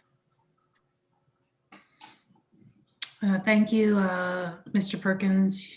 You're dismissed. Does defense have another witness? Yes, Your Honor. The defense calls Professor Blake Van Owen to the stand. Are the timekeepers ready? You may proceed. Yes, Your Honor. And may I request how much time is remaining? Your Honor, I have that there are 9 minutes and 37 seconds left for direct. Is that consistent with the other timekeeper? Yes, Your Honor. You may proceed, Mr. Littlewood. Thank you, Your Honor. Could you please state your name and spell the last for the record? Yes, Blake Van Owen, last name spelled V-A-N-O-W-E-N. And would you tell the jury your connection to this case? Yes, I've been consulted by the defense to do some extra work to find certain details pertaining to the case. How did your career in law enforcement begin? I worked as a police officer for the Aurora Police Department and then went on to a series of other jobs following that. Why did you decide to leave the Aurora Police Department? There was a certain incident in which I injured a detainee, and following a certain settlement, I decided to go into private work and also taught certain courses on criminology, etc. Were you fully cleared of any wrongdoing from that incident? I was, yes. How did that incident affect your worldview? Well, it made me aware of the deep-rooted issues within the Aurora Police Department and the policing system as a whole, and it led me to seek a way to show the other side of the story from what the police investigate. What did you do after leaving the police department? I taught certain courses at a community college and went on to receive a master's degree from Ashford University online and taught courses at CU Denver, earning me the title of Professor Van Owen. Do you frequently appear as a witness in court? I do, yes. When you appear in court, what areas of expertise do you testify on? I discuss crime scene reconstruction, general police activities, cell phone tower analysis, etc. In how many states have you been accepted as an expert in district courts? 8 states. Oh, sorry, 3 states, specifically those of Colorado, Kansas, and Arizona. And in how many states have you been accepted as an expert in state courts? 4 states, those of Wyoming, Nebraska, New Mexico, and Colorado. How many times have you been accepted as an expert in crime scene reconstruction? 8 different times. How many times in cell tower analysis? 5 times. General police investigation tactics? 12 times. And how many total cases have you consulted in? I'd say hundreds. Your Honor, I'd like to qualify Professor Blake Van Owen as an expert in crime scene reconstruction, cell tower analysis, and general police investigation tactics on the grounds of his extensive education and experience in these fields under Rule 702. Ms. Rolkenko, Your Honor, permission to conduct a brief voir dire. go ahead. Mr. Van Owen, isn't it true that you have never completed official training as a crime scene reconstructionist? Not specifically within my course of work. It's popped up, if you will. And isn't it true that you've only been admitted as an expert in cell tower analysis 5 times? I guess if only is the word you want to use, but yes, I have been admitted 5 times with that expertise. And you have no training in cell tower analysis, correct? Not specifically, but again, 5 different courts have acknowledged that I have enough expertise. Your Honor, while I do not object to Professor Van Owen being entered as an expert in general police investigation tactics and crime scene reconstruction, I do object to entering him as an expert in cell tower analysis due to his lack of both training and expertise within the area. Your Honor, if I may respond. You may. Rule 702 states that a witness may be admitted as an expert on grounds of their education, experience, or expertise. I believe that Professor Blake Van Owen has demonstrated his expertise and experience in these fields through his extensive work in them and his past qualifications as an expert. Mr. Lyko, I stand with my objection, Your Honor. I'm going to allow him to testify. You can cross him on how he obtained his experience if you choose. Go ahead, Mr. Littlewood. Thank you. Now, in your work at the case at hand, what police evidence did you review in forming your opinion of the case? I reviewed the work conducted by both Detective Markowitz and Ms. Kuzak. I'm going to ask you now about some of your specific issues with Kuzak's conclusions. What is Kuzak's theory of how the confrontation occurred between the victim and the intruder in the victim's home? As we heard today, Kuzak believes that there was an intruder who broke into Mr. Brackman's home and through a course of events stabbed Mr. Brackman. What evidence did Kuzak use to back up this theory? Well, one of the main ones was scuff marks located near the door, which again was discussed, which I frankly don't see a solid foundation for developing a case. What are your issues with the scuff marks? The foremost issue is that, again, as alluded to, there is no reference for where these originated. We have no point of reference to indicate that this came from a conflict, that could have come from a shoe sliding. You cannot really carbon date such a mark. Is there any evidence to contradict Kuzak's theory? Yes, a wide range. Again, the knives discussed earlier, that's key evidence. Moving on, are you aware that Brackman had Ring doorbells at his residence? I am aware of this, yes. Did the police make any investigation to determine if Brackman had push notifications on for these doorbells? They did not know. Would this have been within their power? Certainly, yes. Now, let's move on to your evaluation of Detective Markowitz's investigation. Were you present in the courtroom today during the testimony of Taylor Perkins? I was, yes. Do you recall Perkins' statement that at the time of the murder, Perkins and Avery were at the mall searching for Avery's lost phone? I did hear that, yes. Were you aware of this fact prior to the trial today? Yes. Since Avery did not have their phone at the time of the murder, even if the cell tower records indicated that the phone was near the victim's home, would that mean that Avery was near the victim's home? Objection, Your Honor. Speculation. Your Honor, if I may respond. Go ahead. Your Honor, I believe I've laid the proper foundation to establish that Avery did not have their phone at the time. Furthermore, I'm simply asking the the witness whether a person being in a place and a phone being in the same place is the same thing. I do not believe this question calls for speculation. Ms. Roklenko? Your Honor, I do not believe that there was enough foundation laid that Ms. Becker did not have her phone, and so I stand by my objection. Objection overruled. I'll re-ask the question. Since Avery did not have their phone at the time of the murder, even if the cell tower data indicated that their phone was near the victim's house, would that mean that Avery was near the victim's house? It would not mean that. That would be equating a phone to a person. We have no way of officially stating that that was Avery. Now, did the police detectives look at the cell tower data for Taylor Perkins' phone? They did not. Would it have been within their power to access this data? Absolutely would have. Did you view the cell tower data for Taylor Perkins' phone? What was that? I did, yes. Thank you. What did this data indicate? It corroborated the story provided by Mr. Perkins as to the whereabouts of Ms. Becker and Mr. Perkins that day. Now, in reviewing the evidence for this case, did you view the screenshots of the text messages shown in Exhibit 14? I did, yes. Did you take any issue with these screenshots? I did. While it may be incriminating, it has no actual proof that it's a fair and accurate statement, given that there was no actual date. You cannot corroborate that that number is actually Avery's, and it is just a screenshot with no actual proof. Would it have been within the power of the police to verify that these texts were actually sent from Avery's phone? They certainly have the power to legitimize it, yes. And during your investigation, did you develop any other suspects for this crime? Yes, one Blair Rollins. What was Blair Rollins' relation to Brackman? Blair Rollins was the son of a client of Mr. Brackman who was convicted. What was the sentence given to Jonathan Rollins, Blair Rollins' father? Objection, Your Honor, relevance. Your Honor, if I may respond. I'm sorry, I couldn't hear the question. What was the question? The question was what the sentence was that was given to Blair Rollins' father. And the objection is relevance? Yes, Your Honor.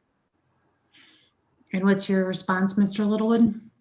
Your Honor, this is merely foundational. It goes to establish how compelling of a suspect Blair Rollins was and how the police chose not to investigate this, despite the fact that Blair Rollins was such a compelling suspect. I think we've heard testimony about this already, so you can proceed. Thank you, Your Honor. I'll ask you again. What was the sentence given Objection to? overruled. My apologies, Your Honor. Thank you.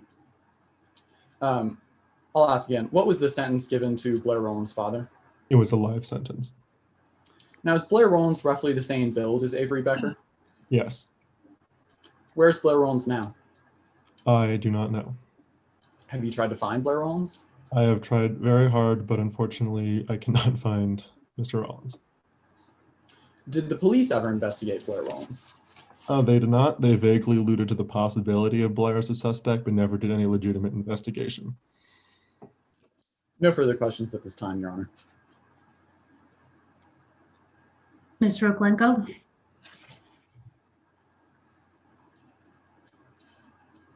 Your Honor, at this time, I'd like to request a time check. You have 11 minutes and 20 seconds left.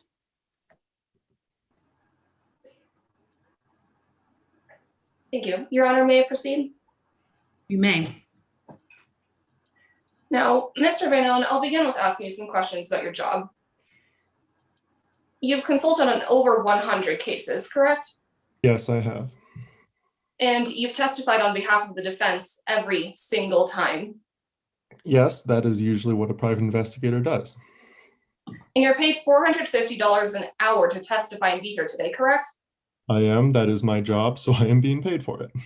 Additionally, you're paid $225 an hour for research, writing, and investigative work, correct? Again, that's where I get my income from, as that is my job, so yes. So isn't it true that you've been paid thousands of dollars to consult on more than 100 cases exclusively against the police? Yes, much like police are being paid to do their jobs, I'm being paid to do mine. Now, let's discuss the nature of your analysis. You were never at the crime scene, correct? Nope, I relied on the data gathered by the other Detective Markowitz and Miss Kuzak. So until someone is charged, you don't see anything, do you? No, I'm not there on the scene. I was consulted after the fact. That is correct. So you didn't see any information about this murder before Miss Becker was charged? No, I was brought into the case as a result of my consulting from the defense. However, you are testifying in this trial as to how you believe the police have dropped the ball? Yes, that is exactly what I'm saying. Yes, I do believe they dropped the ball. Now, let's discuss the knife. Mr. Van Allen, isn't it true you believe it's most likely the intruder brought the knife into the struggle? I believe that's a legitimate possibility and more likely than the theory provided by Ms. Kuzak, yes. And you further believe the state's theory that the knife came from the kitchen knife block is wrong, correct? Well, again, the data, or not the data, the fact that the knife did not match the block and was a different brand, size, and color all indicate to me that it's unlikely that it was within that block. Now, isn't it true that there is no physical evidence at all that the knife came from outside the home? That is correct, yes. So you certainly agree that there was an empty knife slot in the knife block, correct? I do believe that there was, yes, but it was not synonymous And with the knife is found. this empty knife slot, this empty knife slot is the size of a chef's knife, correct?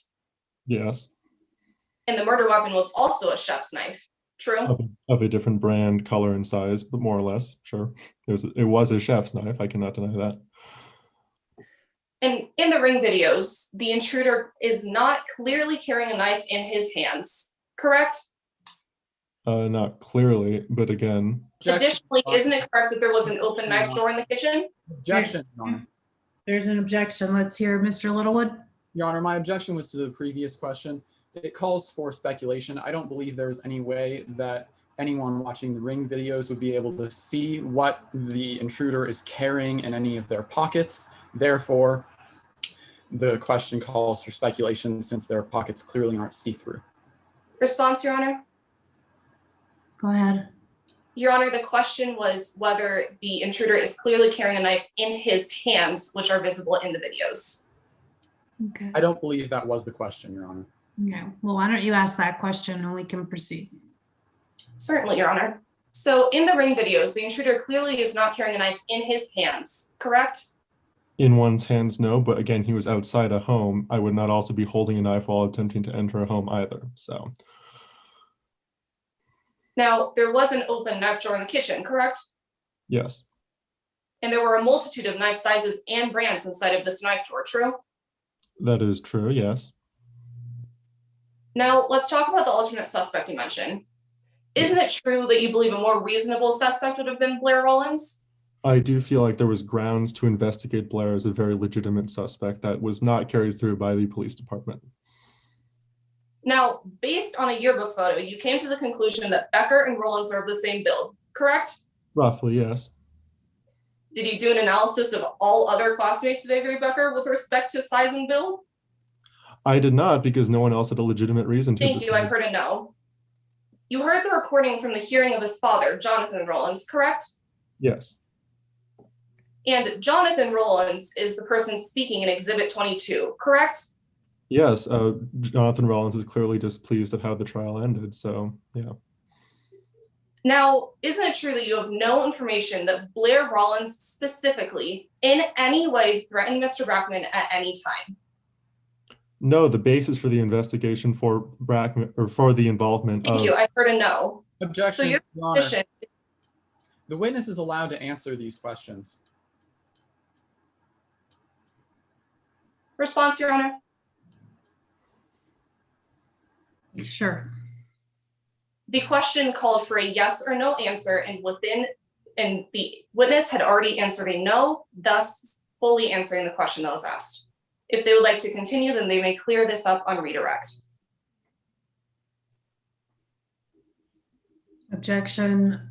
The objection sustained. The witness was in the middle of saying something and you cut him off. Let him finish his answer.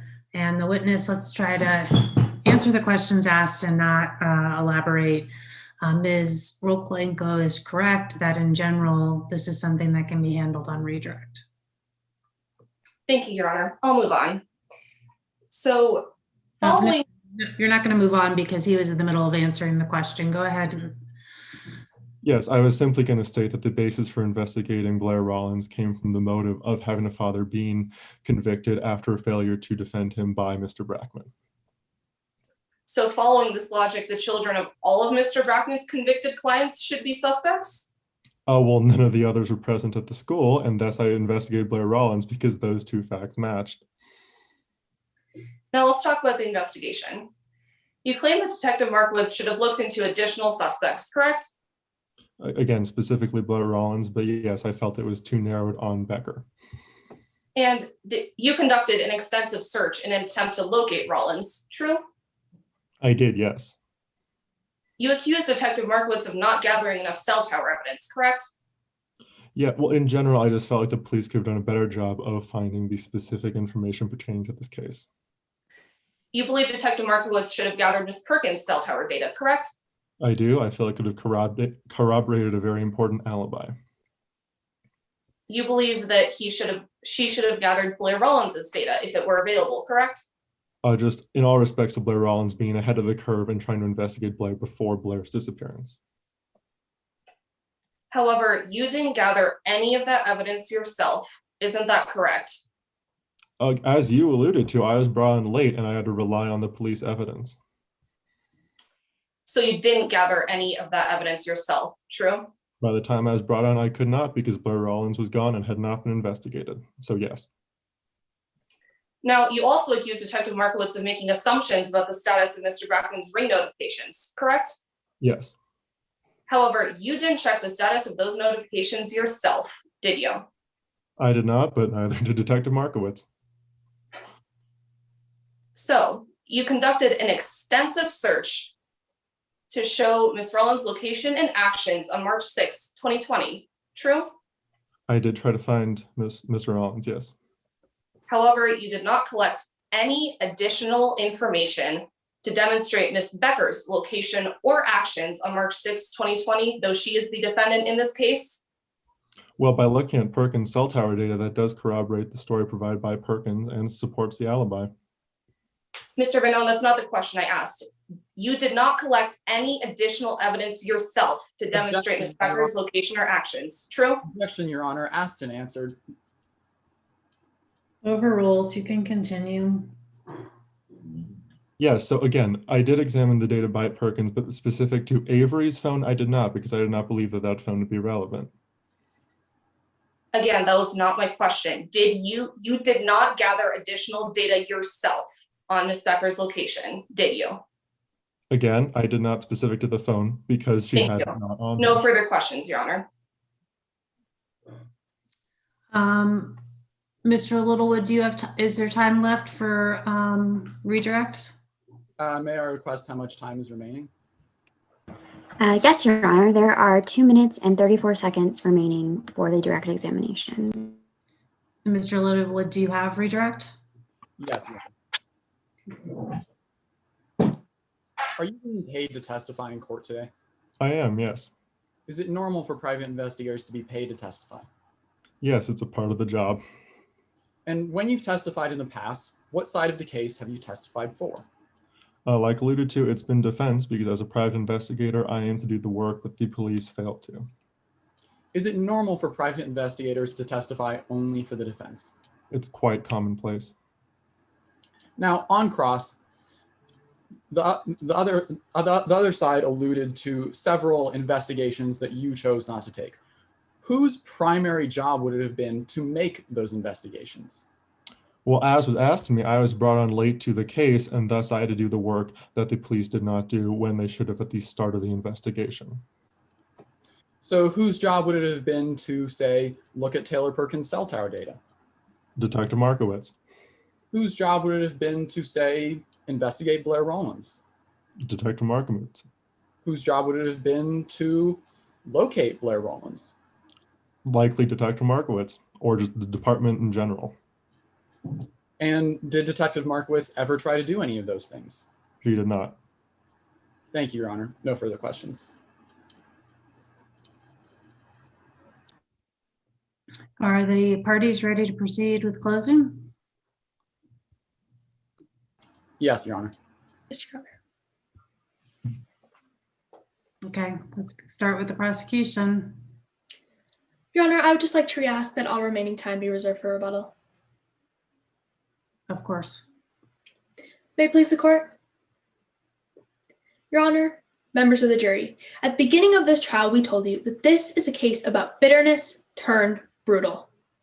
We have a bitter young woman who committed a brutal crime. Now, in her opening statement, my co-counsel, Ms. Wu, told you the state would meet its burden by proving beyond a reasonable doubt each and every element of both crimes with which the defendant is charged. The issue in this case is whether the defendant's bitterness, recklessness, and desire for revenge led her to break into Mackenzie Breckman's house, ending with the murder of her coach. The evidence has shown that the defendant did just that. She allowed her rage to rule over reason, and now Mackenzie Breckman is dead. The testimony you heard from the prosecution today answered 3 crucial questions surrounding this tragedy. Who committed these crimes? What actually occurred? And why the defendant broke into Mr. Breckman's home and murdered him. First, we showed you who committed these crimes. Detective Markowitz told you about text messages in which the defendant laid out her plan to break into Mr. Breckman's home and trash it. Detective Markowitz concluded that it was absolutely clear the defendant went to the victim's home on March 6th with the intent to vandalize it and ended up fatally stabbing Mr. Breckman. The defendant committed these crimes. We showed you what happened. Detective Markowitz described the crime scene where she found the victim's body lying in a pool of blood with blood splatter all the way up the wall into the ceiling, along with the murder weapon, also covered in blood, lying beside Mr. Breckman's body. Finally, Detective Markowitz testified to finding the house in disarray, a clear sign of a struggle. In addition, Kyle Kuzak, a professional crime scene reconstructionist, testified that in her expert opinion, this was a case of a planned burglary gone bad. Ms. Kuzak walked you through what happened. 1, the defendant was alerted to the presence of an intruder by his Ring doorbell notifications. 2, as the intruder broke in, Mr. Breckman searched for a weapon and grabbed a large knife from his own kitchen. 3, the intruder and Mr. Breckman then struggled over that same knife. And finally, the intruder was able to take the knife from Mr. Breckman and stab him above his left shoulder, leaving him to die at his own front door. Finally, we showed you why the defendant committed these crimes. Alex Fuentes helped us understand the defendant's increasingly reckless behavior towards Mr. Breckman over the course of the mock trial season. Ms. Fuentes told you about numerous heated arguments between the defendant and Mr. Breckman, and how one even escalated to the point where rage took over, and the defendant vandalized Mr. Breckman's car, writing Worst Attorney Award on it. Why did the defendant kill Mr. Breckman? Because her desire for revenge did not stop there. She made a plan to break in and vandalize Mr. Breckman's home, but her rage took over, and the defendant took it from a vengeful break-in to a brutal murder. Throughout this case, the prosecution has shown you the defendant's pattern of recklessness and bitterness driven by a desire for revenge. This recklessness, this bitterness, this vengefulness led to a frightening tipping point. The defendant said that she would get back at Mr. Breckman if it was the last thing she did. The defendant's rage exploded, and the last thing she did was murder Mr. Breckman. Your duty as jurors is to evaluate the facts and evidence, and the facts and evidence show that the defendant committed these crimes. This is a case about bitterness turned brutal. A bitter defendant who committed a brutal murder. As such, the state asks you to find the defendant guilty.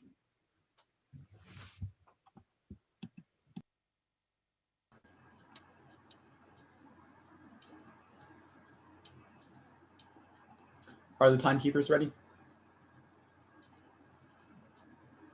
Yes. Yes. Thank you. May I proceed, Your Honor? Yes, go ahead, Mr. Littlewood. Members of the jury, the mere fact that we are here in court today is a gross miscarriage of justice by the Denver Police Department. Humans are complex creatures with complex problems. The police investigation in this case is an effort to turn a complex problem into a simple one by simply neglecting to consider all the evidence. From the beginning of the investigation, Markowitz and Cusack made up their minds about who they thought had committed these crimes and followed only the lines of evidence which suited their premature conclusions, despite the fact that these conclusions simply do not make sense in context. In each and every foundational piece of evidence in the prosecution's case, they failed to properly establish that evidence. The most important piece of evidence in their case, in fact, the only piece of evidence which could potentially tie Avery Becker to this crime, is the series of text messages provided by Alex Cifuentes. As evidence of these text messages, we have only the screenshots provided to the police by Cifuentes. These screenshots do not show the time, nor the date, nor the phone number of the sender, and now based entirely on Cifuentes' word that these messages were received from Avery, and the police are trying to convict an innocent person of a crime she did not commit. Searching Cifuentes' phone to verify the validity of these messages was well within the rights and abilities of the police department, but they neglected to carry out this vital step of the investigation. This investigation simply cannot be held up as an imitation of a proper investigation. In addition to their failure to properly establish their own evidence, the police have also made far too much of evidence they were able to properly collect while conveniently ignoring evidence which did not suit their theory. The police used cell tower analysis of Avery Becker's phone to try to show that Avery was at the victim's house when the murder occurred. However, cell tower analysis cannot be relied on to show the exact location of a device, and even so, Avery was not in possession of her phone at the time, having lost it the previous night. At the time of the murder, Avery and Taylor were at the mall trying to find her lost phone, an alibi the police completely neglected to investigate. The police could have looked at Taylor's cell tower data to substantiate this alibi, but they neglected to do so. However, Professor Blake Van Owen did view the data, and Taylor's cell tower data shows that they were at the mall when the murder took place. Now consider this. In either theory of this case, someone has to be lying. Either Alex Cifuentes is lying about being sent these messages by Avery, or Taylor Perkins is lying about Avery being with him at the mall when the murder took place. No evidence exists to prove that Cifuentes received these messages from Avery, but Taylor's cell tower data does prove that he was at the mall when the murder took place.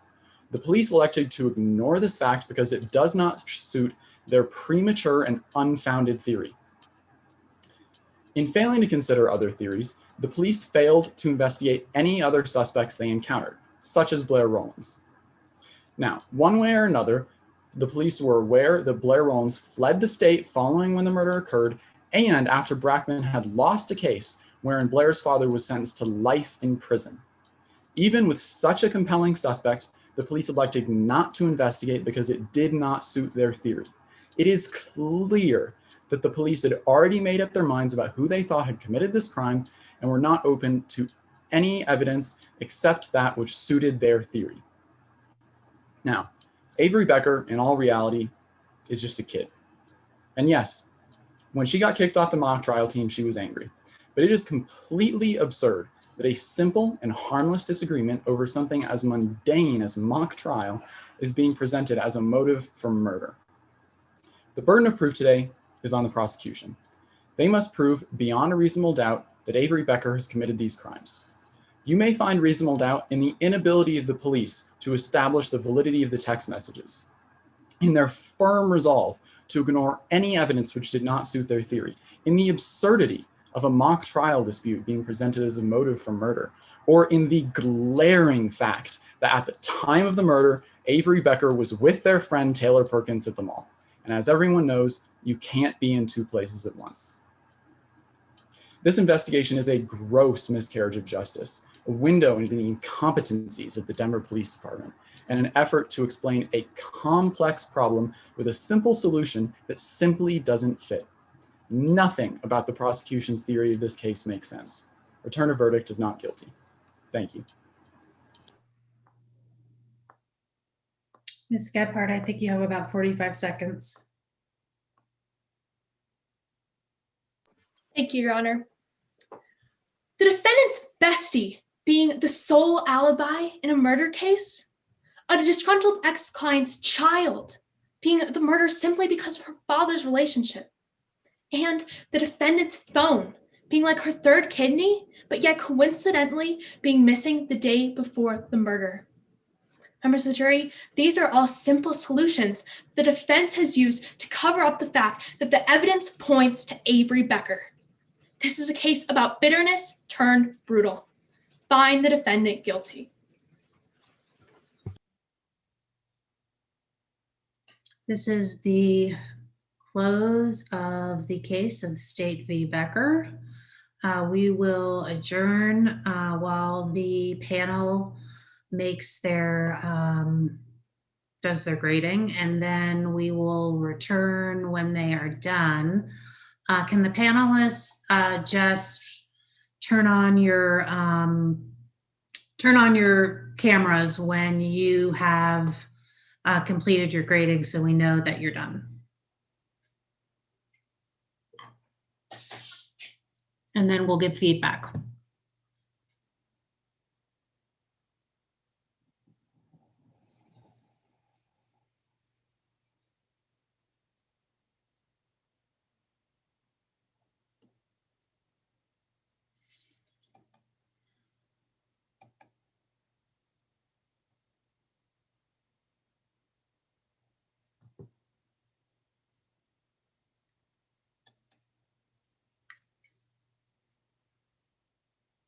Oh, so all three of you guys done?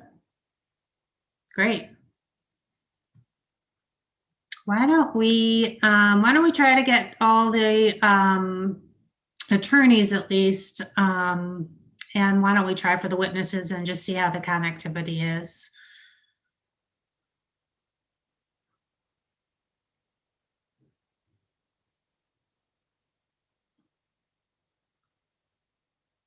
I'm gonna turn it over to the jurors, but just wanted to say that you guys did a fabulous job, both in the acting and in the lawyering. And as a person who's practiced law for over 20 years, I would say that you outperformed many of the lawyers that I see in court on a regular basis.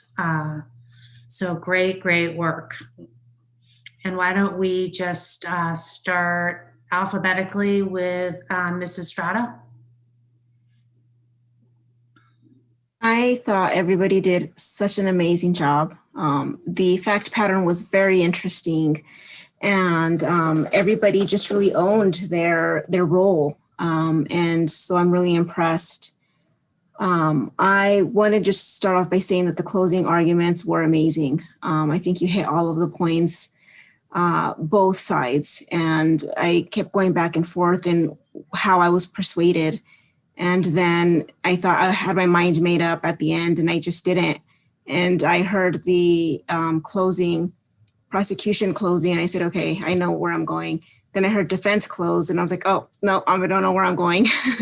So you guys did a really good job. And yeah, I really liked, I think Dylan, the witness acting, I thought was so amazing. I wish all of my witnesses acted like you, because it would be so easy. But yeah, is there anything else that I should talk about? I mean, if you have any constructive criticism about things that you think people either did really great or people could, improve upon, I think that's always welcome. Yeah, and so the only thing that I would say is that this happens to me all the time when I'm litigating and going to trial. And I'm a public defender, so I go to trial a lot.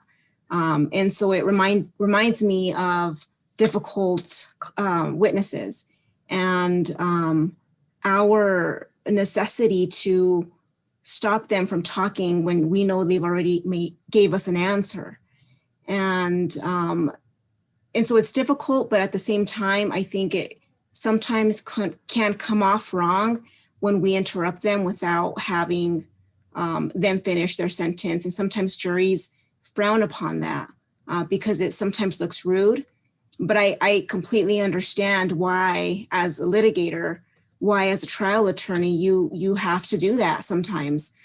So I think I would probably think more about the timing and each situation, each question. Is this a question where I really want to cut them off? Or is this a question that, you know, if they continue, it's really not going to make or break this case? So that's the only feedback that I would give. Mr. Luxon? So I echo Judy and Sarah. Great job, guys. And Judy works for public defender. I work for the district attorney here in Denver, and so she spends, I'm guessing, a lot of her time cross-examining people. I spend most of my time doing direct examinations. So when those roles are reversed, I think sometimes it's a little bit of a challenge, and we lose something here, right? Because to Judy's point, there's a way to control a witness in the courtroom. You have your hand, you have your body language, you can turn around and walk away from. There's all these things that you can do that we just sort of lose when we're doing things on the computer. But your intuition to stop a blabbering witness on cross-examination is absolutely right, and you have to control that narrative, because you don't want, when they're not giving you yes or no, or they're not following your kind of trail of questions that you want them to follow, you got to stop them, because otherwise they're gonna, who knows what they're gonna say, and that's a bad thing.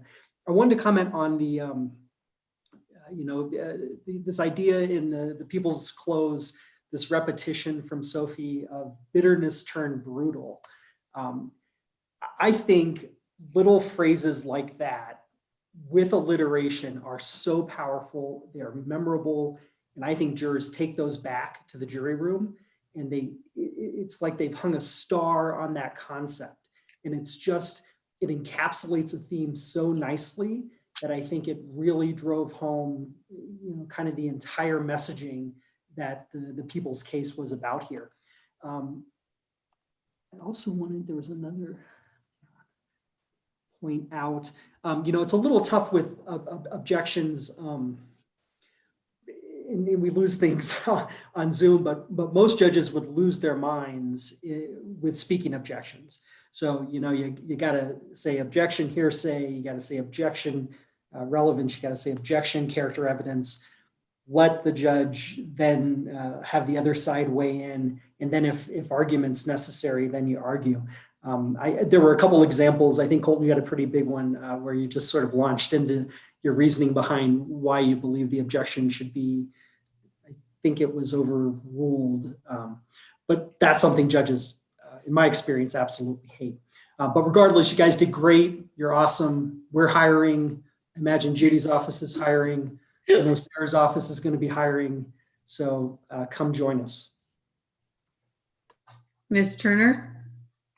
So I think everyone did a really good job.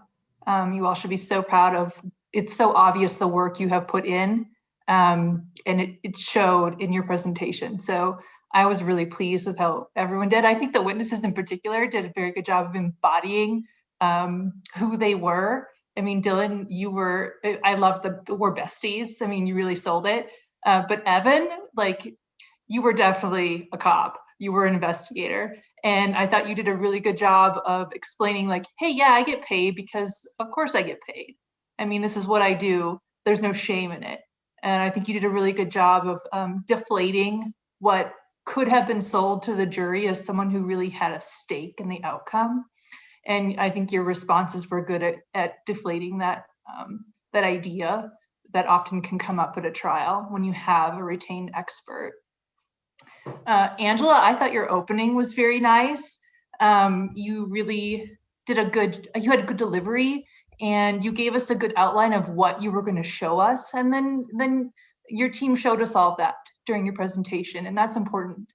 And Ariel, or when you started, you started out a little fast, but then you got into your groove.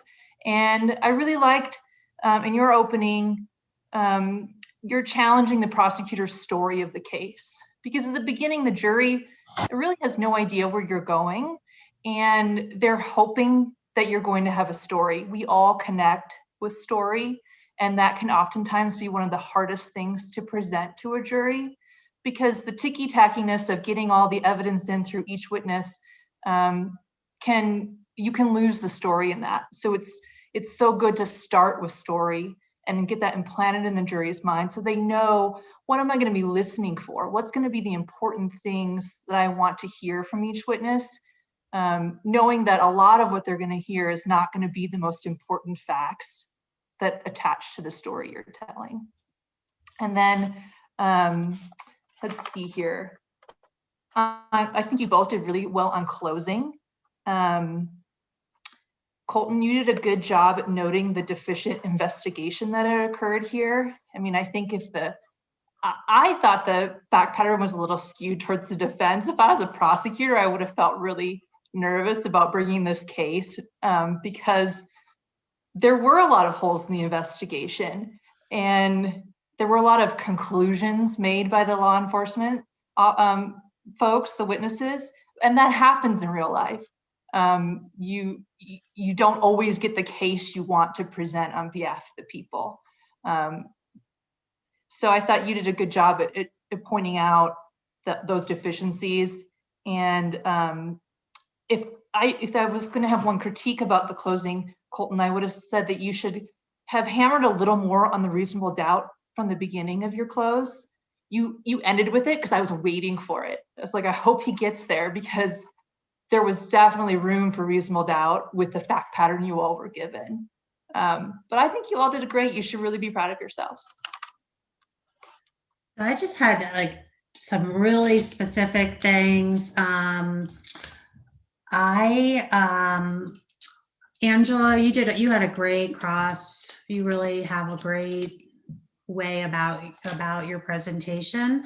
But the one thing you might want to think about when you're doing, when you're incredulous about what the person is saying, I can't remember what it was, but you know, if you're asking the question like, so really, like you after, you know, you're wed to your phone, but you didn't have, you know, you didn't notice for 18 hours that you didn't have it. Instead of saying, isn't it true? You might want to say, is your testimony, you know, I mean, so isn't it true kind of assumes that it's right, you know, but if your point is that it doesn't freaking make any sense, then you may want to phrase the question a little bit different and be like, so your testimony is, and show your incredulity at it. And Colton, I thought your closing was great, but you at one point said, you know, kind of like you either have to believe De Fuente or you have to believe Perkins. And I think you can believe both and you still win.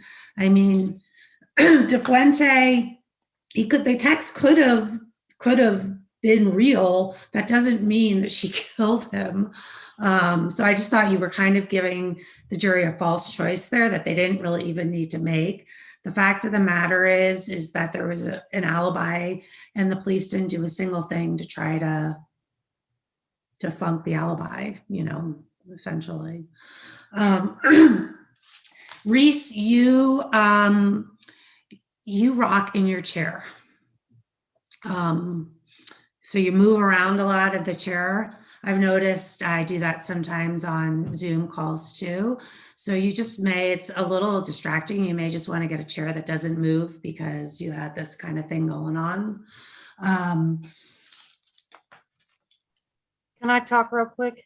We're missing one score sheet from the judge. They're missing a score sheet? Yeah, we're missing one. Somebody didn't get one submitted. Just fix that. Did you fix it, Perfect. Andrew? But overall, and you know, and Ms. Roklenko, thank you for, I'm sure I mispronounced your name like 20 times, but you know, this issue of controlling the witness, part of the problem with I mean, I think it's even more of a case in criminal cases, you've got these people who testify all the time. So they're always trying to get their story in. And where I do civil cases, and it happens a lot less, although we do have incredibly arrogant professional experts who are maddening. But in this fact scenario, every single one of you guys have been practicing this. And so you're all trying to make your points when you're being examined and getting these extra answers in. And, I kind of, reprimanded you a little bit for interrupting the witness, and but what you were doing was fine. I just think Mrs. Strada's right. You just have to decide when it's worth it and when it isn't, to interrupt. And you don't want to come after the jury like you're trying to prevent the jury from hearing somebody speak. But what you were doing was really fine. Another way to get to the same place is to just say, asking you a yes or no question, this is true, right? And, then the jury is a little bit less mad at you because you told them from the beginning that you were looking for a yes or no question. But, it's almost impossible in this scenario because every single one of the witnesses is going to try to do it. And, you don't want to have all your time eaten up by it. Good luck in the future rounds. But great job. And you all should go to law school. Or not.